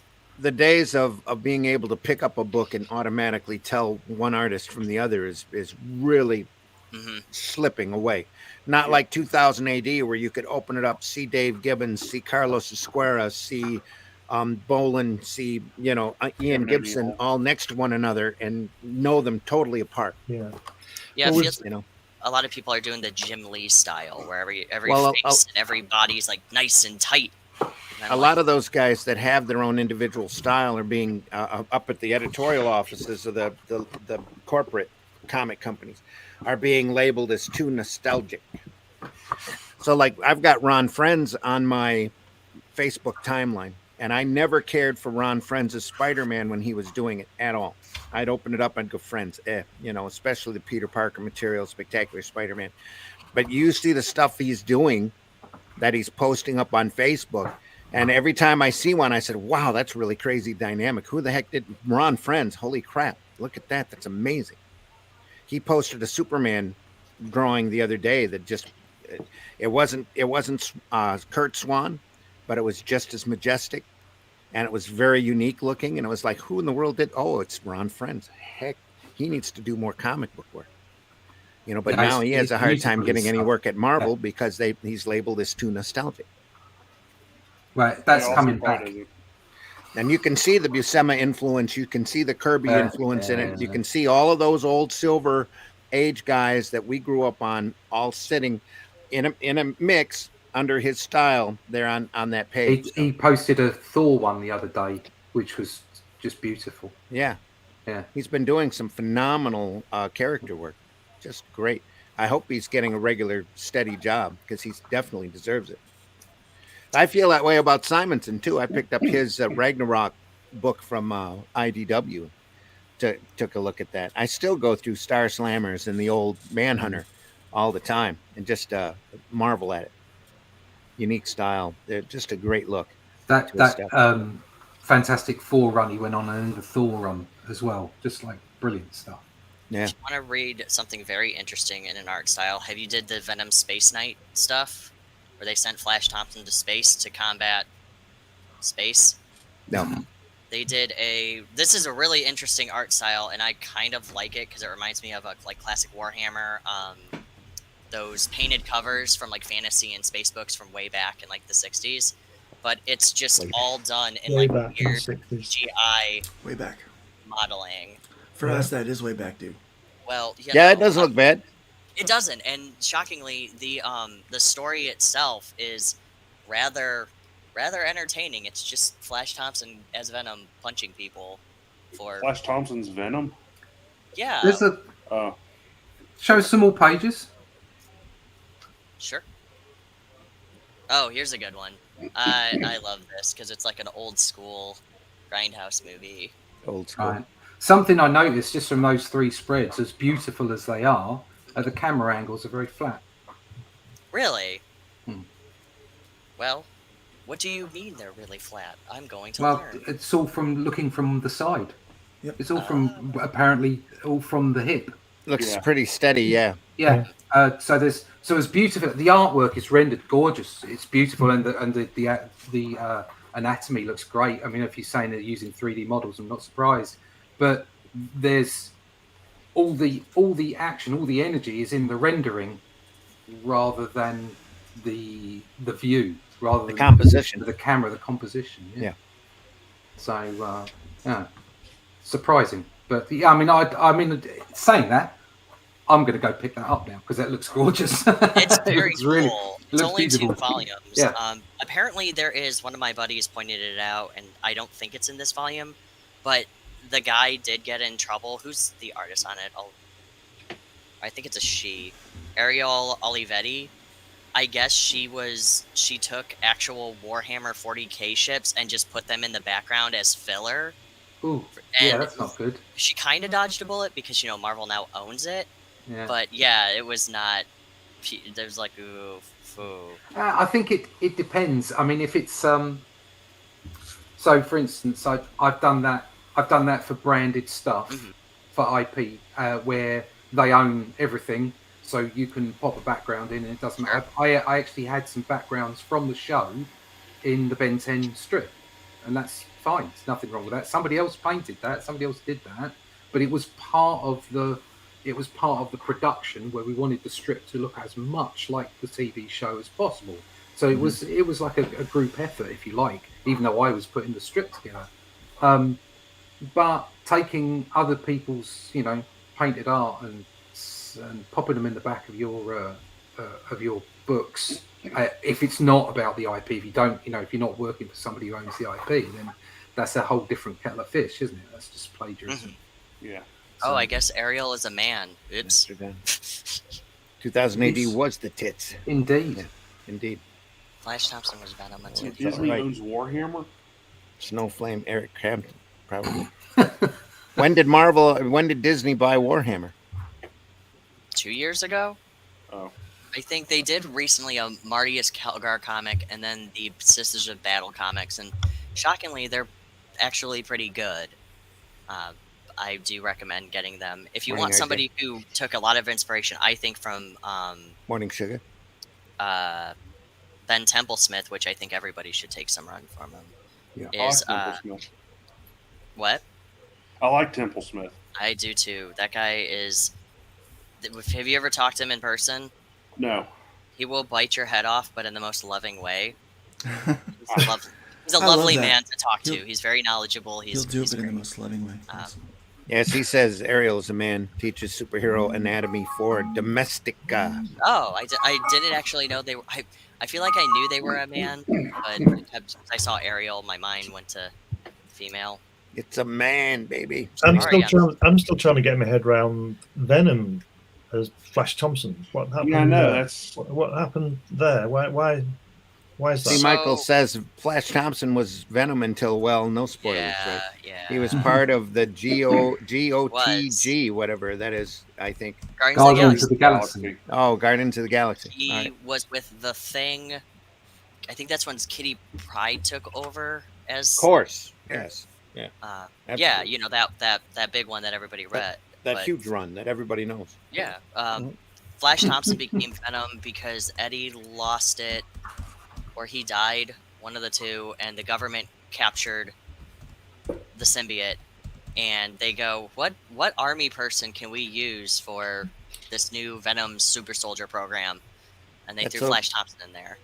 So it's a good run. As the Rick- government would do. Guardians Right. to us was Vance, Astro, Martin X, and Charlie 27. Just so you know. Yeah, and then they did appear in And Guardians of the Yondu. Galaxy, the first one or the first movie. So you got that. I do want to see a movie with Charlie 27 though. I think that would be neat. But Flash Thompson, the Rick Remender run of Venom is really good. So I just want to see an MCU version of Alpha Flight. don't wanna get my see- hopes up. I want to watch please. Puck tumbling. That would be awesome. I want to watch. Sasquatch fight the Hulk, and then they do the weird Immortal Hulk thing where Sasquatch is a Hulk storyline. Puck, I would love for them to have like Peter Dinklage as Puck. Well, he You can't- actually got mad when You he can't got give every cast. small person part to Peter Dinklage. I'm sorry. You sure can. Shut up. No, you can't. Well, actually, he got furious when he was cast in Days of a Future Past, and everyone assumed he was going to be Puck. He's like, "Oh, so the only parts I'm qualified for are short people." Exactly. You know, he was the. Well, we creator can't of make you be a normal person. Yeah. Like, yeah, you're gonna be. Guess what? You're gonna be Thor. Puck is a normal person. I loved him in He is. Ragnarok. I thought he was awesome. Yeah, He was funny in Ragnarok, yeah. that was a great choice for him. Just this big giant guy, and Yeah. he still. I just like to. He still looked really small as well. Yeah. Sounds bad, but it was He had, beautiful. he had the dimensions. Yeah. Mhm. Yeah. No, Peter Dinklage is That's a good. very diverse actor, but when you think little and you think, Puck, you kind of, I think when you've got a situation where so many people are told, for instance, if you're playing a gay person, you have to be gay. Exactly. Well, you can't exactly go and get an average height person to play a dwarf person. But how can you get somebody to play Superman then? That would be, well, yeah. I mean, let's leave that. What I'm saying is I for know. him to be upset about being, offered that particular part. It seems ridiculous because nobody else could be offered it. If you That see would what I mean. all depend on which version of Superman they were doing. Unless, of course, The you Nick made Cage someone. version. Unless, of course, you made someone and then made them shorter digitally. But then wouldn't Wait, you be? yep. Yeah, then you usurping get in their- trouble for And, that. and we all know their the traits? perfect I perfect don't person know. to play Puck right now is Dave Bautista. Yeah, Yeah. yeah. He would be great. Yeah. You be just have to make him really small. Or I'd I love mean, to see him do that. it's No, too you- bad these movies weren't being made back in Danny DeVito's heyday. Amen. Yeah. Because how many roles could Danny DeVito play? Right? A lot Well, of them. he you is. could play he- any The man is role. a Great. treasure. I loved him as the Penguin. I think Oh, he was yeah. great. As much as I don't like the Penguin as a character, I do like Danny DeVito as the Penguin. I'm sorry, I thought the best Penguin was in Gotham. I really like that. Yeah. The whole I casting, I haven't Yeah. watched that. the whole It's- casting for Gotham, I thought was ingenious. The guy that played the Joker Phenomenal. was spot on. Oh, Cameron. Shoot, I Monaghan forgot. Monaghan Yeah. or Monaghan. Excuse Yeah, me their for asking. casting people knew what they were doing. I have a Yeah. question. Sure. In Gotham, because I've never watched that. Mhm. Okay, where was Batman? And He was a like the kid. last half of the last season. Yeah, last where was episode. he? Where was he up until that Before point? that, he was Daredevil. He's running around in all black costume. Yeah, he was. It was Bruce Wayne as a kid, just running around doing Yeah. stuff. It As mostly. a kid. As Well, a the kid. first two seasons were kind of a detective show, Mhm. centering around all the different villains who would pop up. And the ongoing arc was who killed Bruce's parents. Then at the end of season 2, they solved. Hello, Sam. They solved that mystery. Then they kind of went like wherever with it. That's when you Right. had Bruce trying to fight crime. Oh, they were and- still So this- developing Penguin at that So point. this in wasn't Riddler. this was an Elseworlds, This Yeah, built well, a lot. they're all Elseworlds anymore, Russ. right? Yeah. But Know it that now, wasn't. yeah. What I'm saying is like because he wasn't running around as a kid. Yeah. As as Well, Batman. It was a very No, short but period of that would time be a where he great had the. kick-ass story. Gotham really sprung out of a real old treatment that I believe it was Sam Hill had done Right. for a TV pilot that involved Bruce Wayne just getting off the plane when he was about 14 or 15 years old, Yeah. after he's gone through a whole bunch of already previous training with Alfred watching over the Wayne estate, and then they deal with Gotham that had really decayed into lawlessness at that point, and Jim Gordon was trying to bring in some law at the point at that time. They took that basic idea and ran it with all of Gotham, where Bruce is young, about 16, 17 years old at the point of Gotham. Alfred's there as his ward, and all of these other characters involved in his world are all slowly becoming the supervillain rogues gallery that we know today. Okay, because so many of them, I mean, in well, God, like you say, everything's a bloody Elseworlds now. It is. That's the only way you can look at it. You have to look at it as an alternate universe. In traditional none of that's canon. In traditional canon, like a lot of the villains didn't turn up until Batman turned up. Right. Yeah. Yep. This one pulled a lot which is from the dichotomy of did his presence create the madness, which is part of the darkness of the story.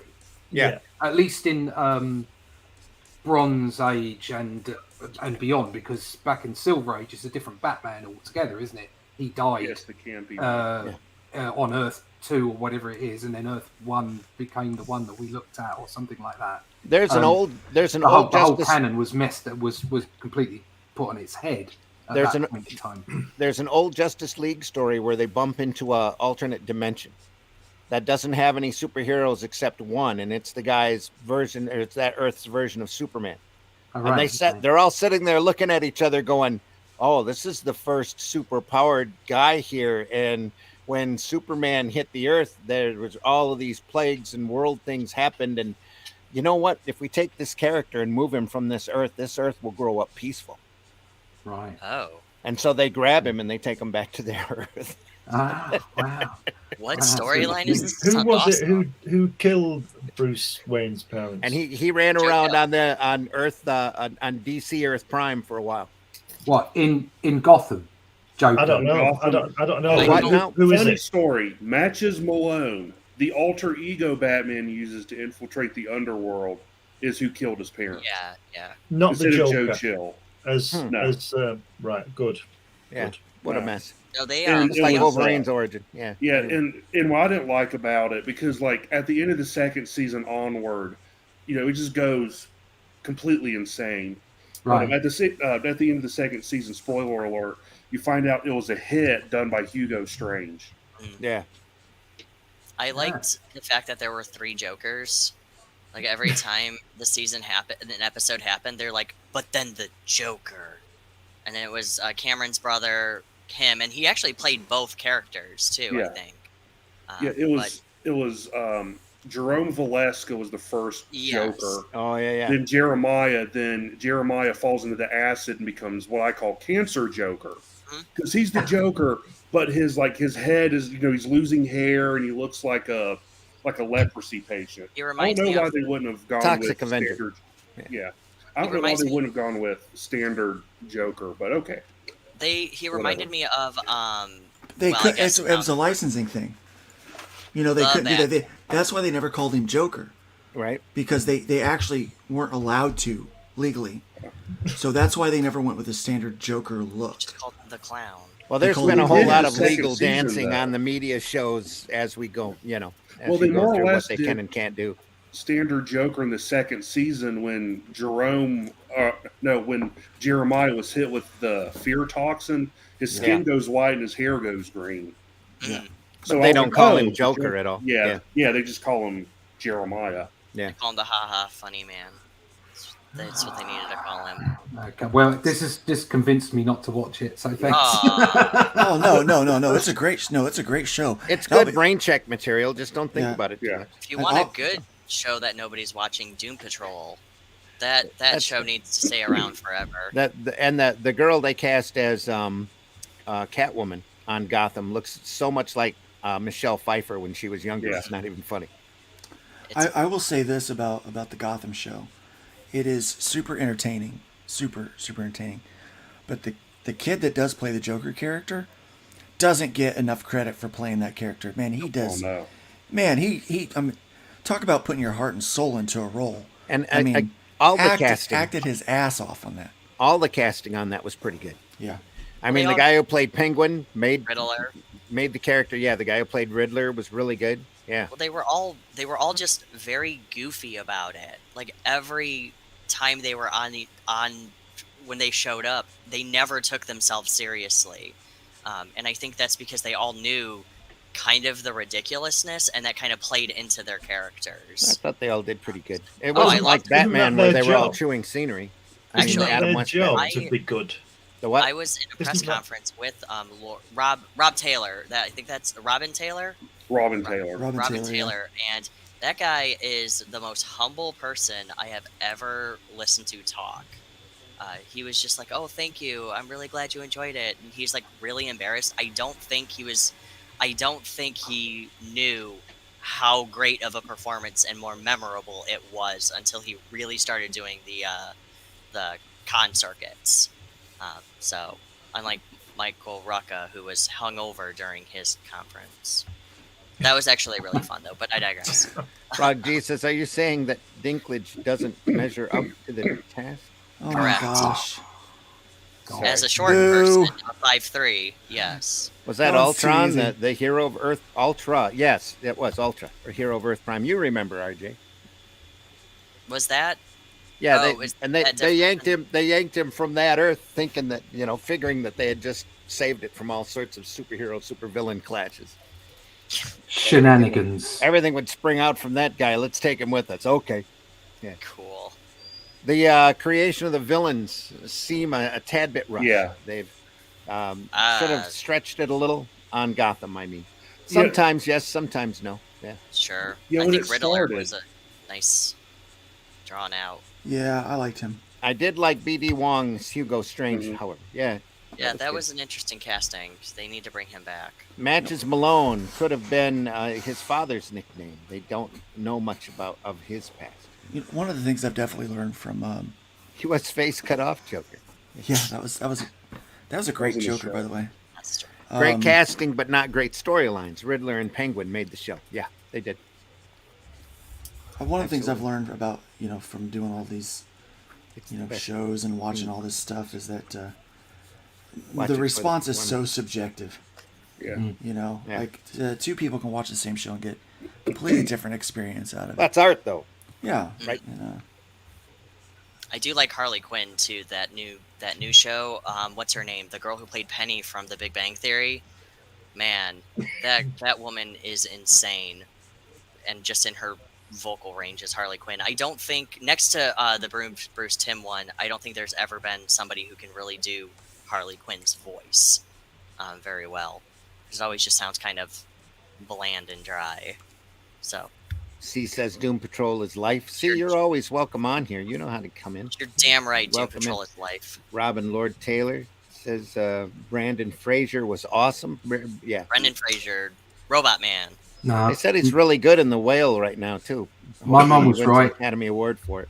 Too much TV rots your brain. Read more comics. Yeah, there you go. Yeah, go read stuff like Buzzkill. That'll rot your brain. Critical Blast says, I think Joker may be Martha Wayne's brother. She's been retconned to have mental illness and be in Arkham. Well, How she many was- times has Joker introduced himself as Uncle Joker? Well, she was Joker in the Flashpoint comics. She Yeah. became the Joker, and Thomas Wayne became Batman with a gun, and that's all he was. We'll It see was- how Flashpoint goes next year when they release the Ezra Miller movie. Oh, they're finally Well, releasing it?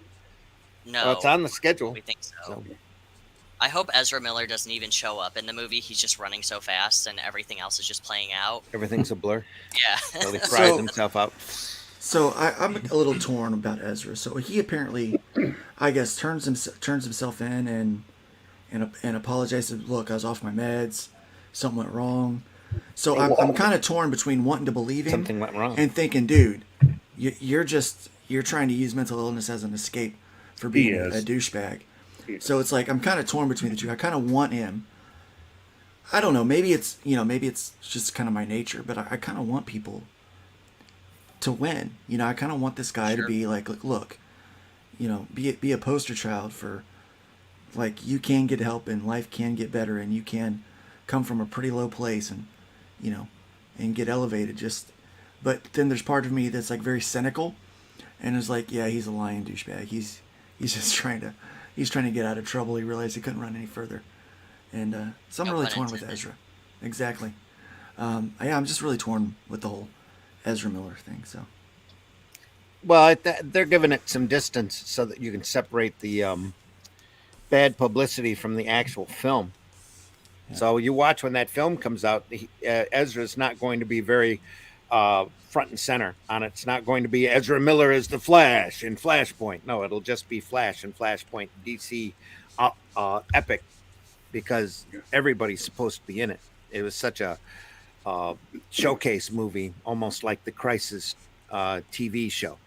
There's a lot of people in it that they're not talking about. I think it'll be interesting to see what they do with it, because what they were going to do with it, they're not going to do with it now. Yeah, Clearly, and yeah. all the rules, all the rumors of Cavill coming back and Batflick. I'd say I'm okay with that. I'm pretty sure they're not going to go with the whole Zack Snyder thing, but they are going to. I think they're going to keep the personas that have been generated, because they're great actors. All the actors they've had have been brilliant. Yeah, Robert Pattinson shockingly did do very well as Batman. Yeah. Well, I mean, that Batman to me that's the Elseworlds Batman, isn't it? That's on the outside, or potentially it could just be a younger Batman before he became Batfleck. it's on Earth Dark. Yeah. You can't see anything. Earth totally dark. Yeah. I joke that it's a Slipknot. Neither have I, but I watched the film. Could you still And Robert Pattinson did such a good job in that movie. I kept forgetting it was a Batman movie. It's amazing you were able to see what was going on. Half the time the screen was so dark you could just barely see shadows moving. The Riddler in that, he just looked like a Slipknot band member, and Yes, that's he what did. I thought this was just Got a point. Slipknot killing an hour, and so they just go harass Gotham. Yeah. Plus, he has a YouTube channel. So See, one of the Michael dumbest says- things ever, and I loved it. He has 500 subscribers. That's all, just 500. Just But 500. 500 of the most engaging subscribers that you can have. I've got tons of subscribers, but like they don't engage for crap. If I had 500 that I could militize, Right, and they all showed up too. That was yes, the most impressive part. Well, I think like 4 showed up, but that's still 4. yeah, that's more people than most bands have at their show. That is true. Like a Slipknot kind of. See, Which I Michael didn't- points out Robert Downey Jr. pulled his life together. It's possible. Yeah, Mhm. Robert Downey Jr. is a great model That man of that. is. There we are. That is not There you Robert go. Downey Jr. That's the. That is the true Riddler right there. Yeah. That's a Riddler. I liked the one from the 2004 animated series where he had like the long hair and like the big cane. I like that design too. That was a real interesting show It sure was. because all of the characters were redesigned and just redesigned very ingeniously. I thought it was really good. That's the one that had the Edge singing or doing the opening number. Yeah, that ran for what, 1 season and then they pulled it. 4. No, Yeah, got Did it run 4? Yeah. Okay. Yeah, He but- had ran 4 seasons. Nobody, I think, watched it past 1. I think their ratings started going down, but it was a good show. I like the fact that Joker was just a monkey man. Like, that's all he was. He just attached himself with his feet onto poles. Mr. Freeze was this weird Iceman character. It's been a while since I've watched. I'm sure that's over on HBO Max right now. And It is. It is. does I'm actually, that run. I'm rewatching it. So I saw a piece about a documentary about Batman Beyond. I Yeah. love that. Yeah. That was great. I love that, and they were saying it's like this is the series that nobody asked for, but Yeah. everybody loved. Yeah. And they were talking to Bruce Timm about it and the way that it had been developed, and they were kind of saying, well, we don't want to do the Batman in the way it is anymore, but we still want to do some kind of Batman. We need a younger Batman. Bearing in mind some of the things that have gone on in the last 5 years, trying to get these legacy characters into YA novels and all other kinds of stuff, they did it so damn well. Yeah. In Batman Beyond, they just naturally made it happen. Yeah. And another lesson for all for comics and films and all entertainment is that they bought the fan group from Batman, the animated series, into and added to with a younger fan group into Batman Beyond. Yeah. They kept the previous fan group, entertained them, and enticed a new group of fans into the fold. And they did that by creating a fantastic, well-written, fun, ingenious, animated series. Yep. And now he's canon. Terry and McGinnis now he's is- canon. Exactly. Yep. And in fact, they should make a live-action film with Batman Beyond. They should go and do Michael it. Keaton is Batman. Oh, yeah, well, that would be brilliant. Putting Michael Keaton in there and saying, okay, this is a different Elseworlds. I think there's a problem at the moment with the way that Elseworlds and multiverse are being approached. Multiverse, I think, is mega confusing. Okay?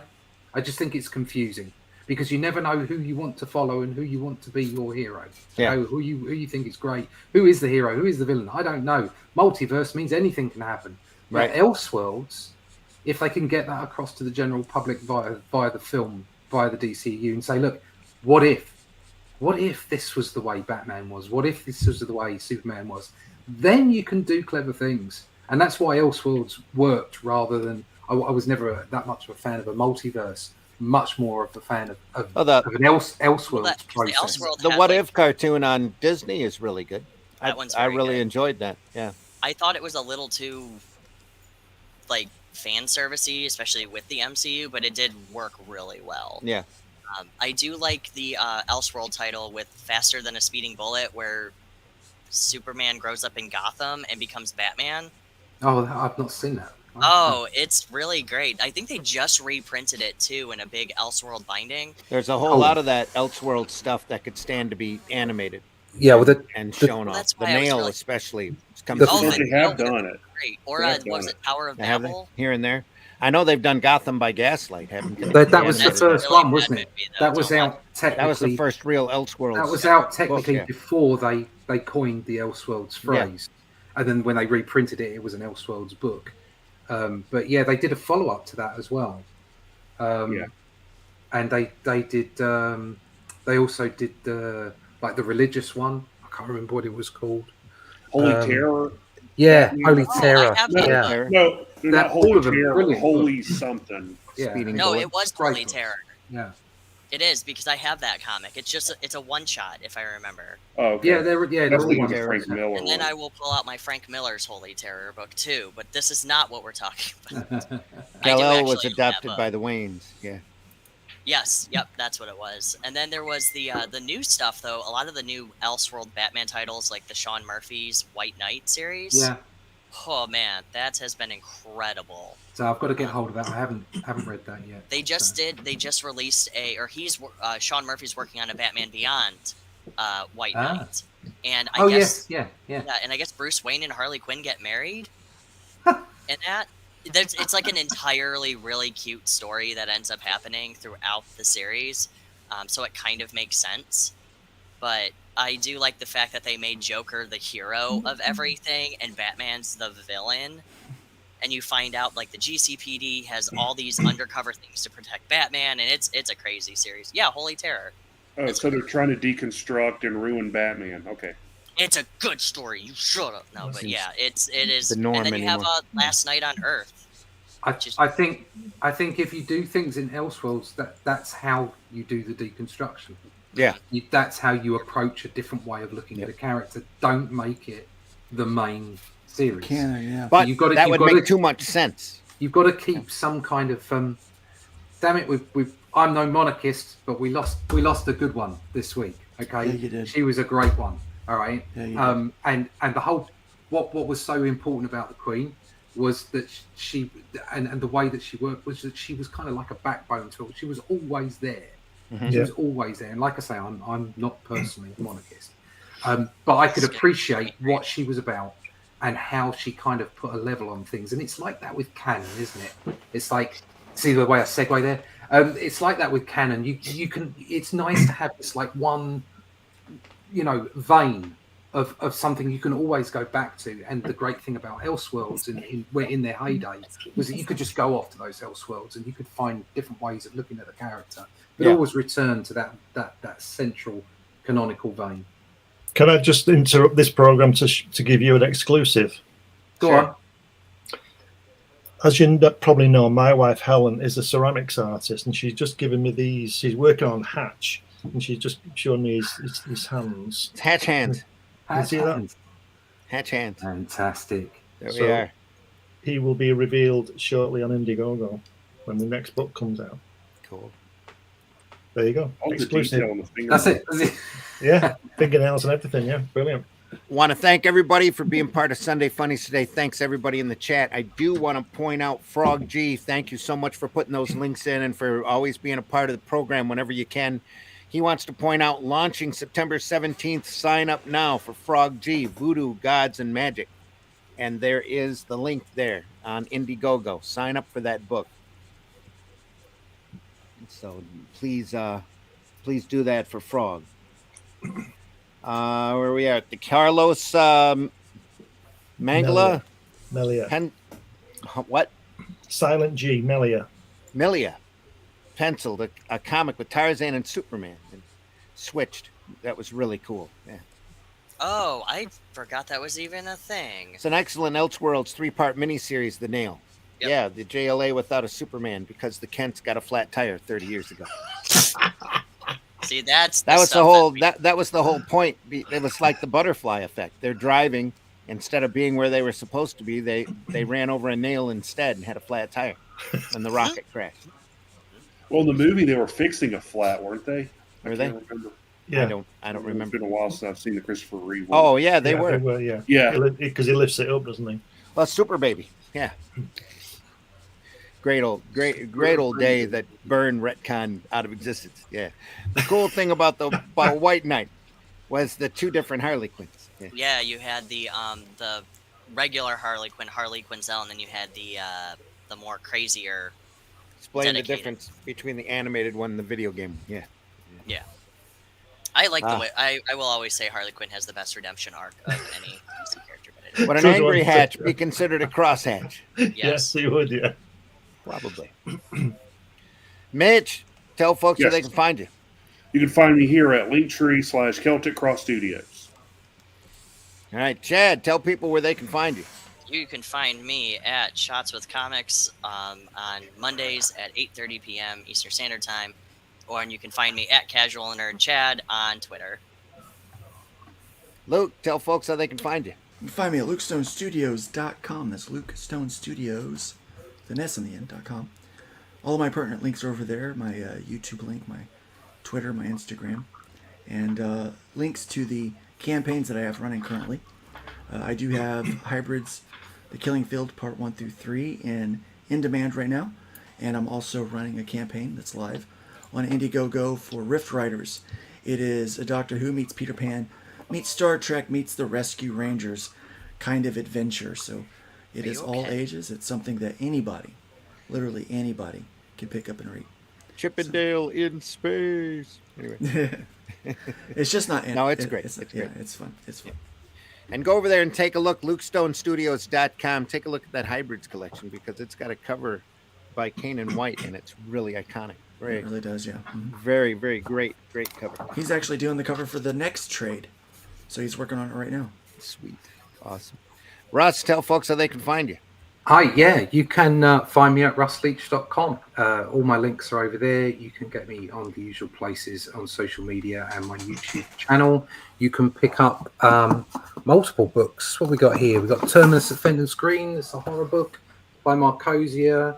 Yeah. Or you can pick up Indifference Engine 2 by Marcosia. You can pick those up on Amazon. They'll print anybody. No. They'll print anybody. Yeah, literally, yeah. Wow. You can jump in.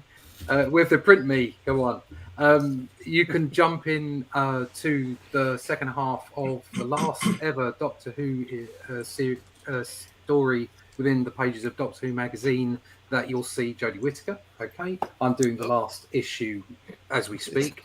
You make it sound like they're making a promise. Yeah, that'll be out. That's out this month, and the last part, which I'm just about to do, will be out next month. Or you can pick up if you like a bit of fun. There'll probably be a little toy on the front, or maybe a couple of posters inside, and a 10-page strip of Batman from Panini and DC, and that's out on Thursday, I believe. Or you can pick up Only Death Can Save Us. I still have issues available of Only Death Can Save Us. you can pick up over at Indiegogo. Here you go. Here's an exclusive. I'm going to be signing with a publisher, so book 3 will be out in other places, and you'll be able to get book 1 soon from that publisher as well. So if you want an original, you want the original version, okay, of this, which was done via crowdfunding, which will have slightly different content in it, and obviously a very, very limited print run. You can come directly to me. You can go and get one on Indiegogo, or you can go to New Haven Publishing once it is published and pick yourself a book up there. There you go. Like I say, rustleach.com, everything's there. All right, Glenn, tell folks how they can find you. I'll try and follow that. You can get me on Facebook and the usual social media things. You can get me here on Sundays, and you can get me on Thursday afternoons, Comics Unlimited podcast on the Ted Davis Artistry. And you can pick up just about everything I've done, certainly that I've published, on Amazon. All right. And hey, I've been your host, Randy Zimmerman. You can catch me at thezimcast@gmail.com. You can contact me anytime. I do a show also on Wednesday evenings at 8 p.m. called the Zimcast. Do another show at Friday mornings at 5 a.m. All these times are Eastern Standard Time. Should just say Eastern Time. Everybody's got a different standard. Eastern Time at 5 a.m. called Comics by Night. We just ran the opening for right after we ran the Sunday Funnies opening here today. And also, again, I'll be back here next week to do another episode of Sunday Funnies with some of these guys. We're not sure who's going to show up or who I'll send a link to. I'm going to get banned. You're going to get banned. Chad, you're going to get banned. No, you're not going to get banned. But it's all right. Other than that, hopefully real soon I'll have a sign-up page for a book that I'm working on. That'll probably be offered through Indiegogo about my last year's worth of COVID experience and the fun of being on a respirator and learning how to do everything all over again. So, and the crazy dreams that I was on, the whole travels I did went all the way across the country and never left Flint. So it's all good. It'll be a funny book. It's always fun. That's it then. Always fun. Other than that, anything else going on, guys? Convention appearances, anything like that coming up? No. Never sticking it. No. Luke and I are looking at doing a show at Bowling Green, Kentucky. Yep, we'll be here Bowling Green. The second weekend in October, so it'll be fun. We'll see how that goes. That's almost in your neck of the woods. Are you going to do a live show? I will probably do a recorded show for that day. I'll have my broadcast stuff. Will you? If you want to broadcast, we can broadcast from the hotel. Might just be easier just to record. I don't know what kind of shape I'm going to be in on Sunday morning anyway. Right. There is that. Little. We'll see how that goes. There's that little detail. We'll be after a show, and anyway. Yeah. And after driving 8 hours to get there and having to drive another 8 hours back, probably just record a show for that day. It'll be good. All right, everybody. We want to wish you the best. Have a great week. See you back. Dispatches from Outside the Box by C. Michael Lanning will be on Tuesday nights at 8 p.m. There's a whole group of shows available over at the Indie Comics Network. Oh, and I also want to mention, I also have started putting up instructional videos on how to cartoon different characters.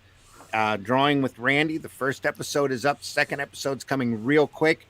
First episode shows how to draw Hot Stuff, who's down there in the corner. They're having popped corn coming out of his ears. The little devil character, you sit there and show you how to draw it with just using basic shapes, circles and curved lines, and anybody can do it as long as you have a pencil, an eraser, and a little bit of patience. Don't get frustrated. That's a big rule. But if you go over there, take a look at that video when you get a chance. It's over on the Indie Comics Network. Once we hit 100 views on that show, I will do a brand new video showing how to draw Christy Shin's Demon Bitch character. That'll be great for the kiddies. Be great for the kids. Yeah. Sure. Did you say kiddies then? Yeah, kitties, cats, small cats with paws and anyway. Never mind. Careful, Glenn. Demon Bitch, Yeah. if you like PJ Masks and everything, you should read Demon Bitch. There you go. Yeah. Actually, PJ Masks. That's a whole. Never mind. My brother's actually, More my philosophy. nephew is on a PJ Masks kick, so my brother's telling me about it. There are much worse cartoons out there. So Is there? Yeah, there is. If you look, You see I watched Kylo. Adult Swim one time late night. Oh my You god! try Anyway, real hard. This one time. one time. I watched Super Jail. That's terrible. Oh, All right, everybody. Wish you the best. Watch that Lidsville if you get a chance. There we go. That's better than the Adult Swim Lidsville. stuff that's out there now. Lidsville. Take it easy, folks. We're going out the same way we came in. We'll see you next week. That's Enjoy yourself. Yeah. Swing by Bye, your everybody. local retailer and take a look through their back issue boxes. Pick up some gems. Find the stuff that you love. Tell the people about what you love. That's the main purpose of this show, is to talk about comics and why we love them so much, why we're in this business, and the stuff that we really enjoy. So spread that around. Give comics away as gifts. You know, Christmas is right around the bend. So give that some thought. Take care, everybody. We'll see you next week. Take care.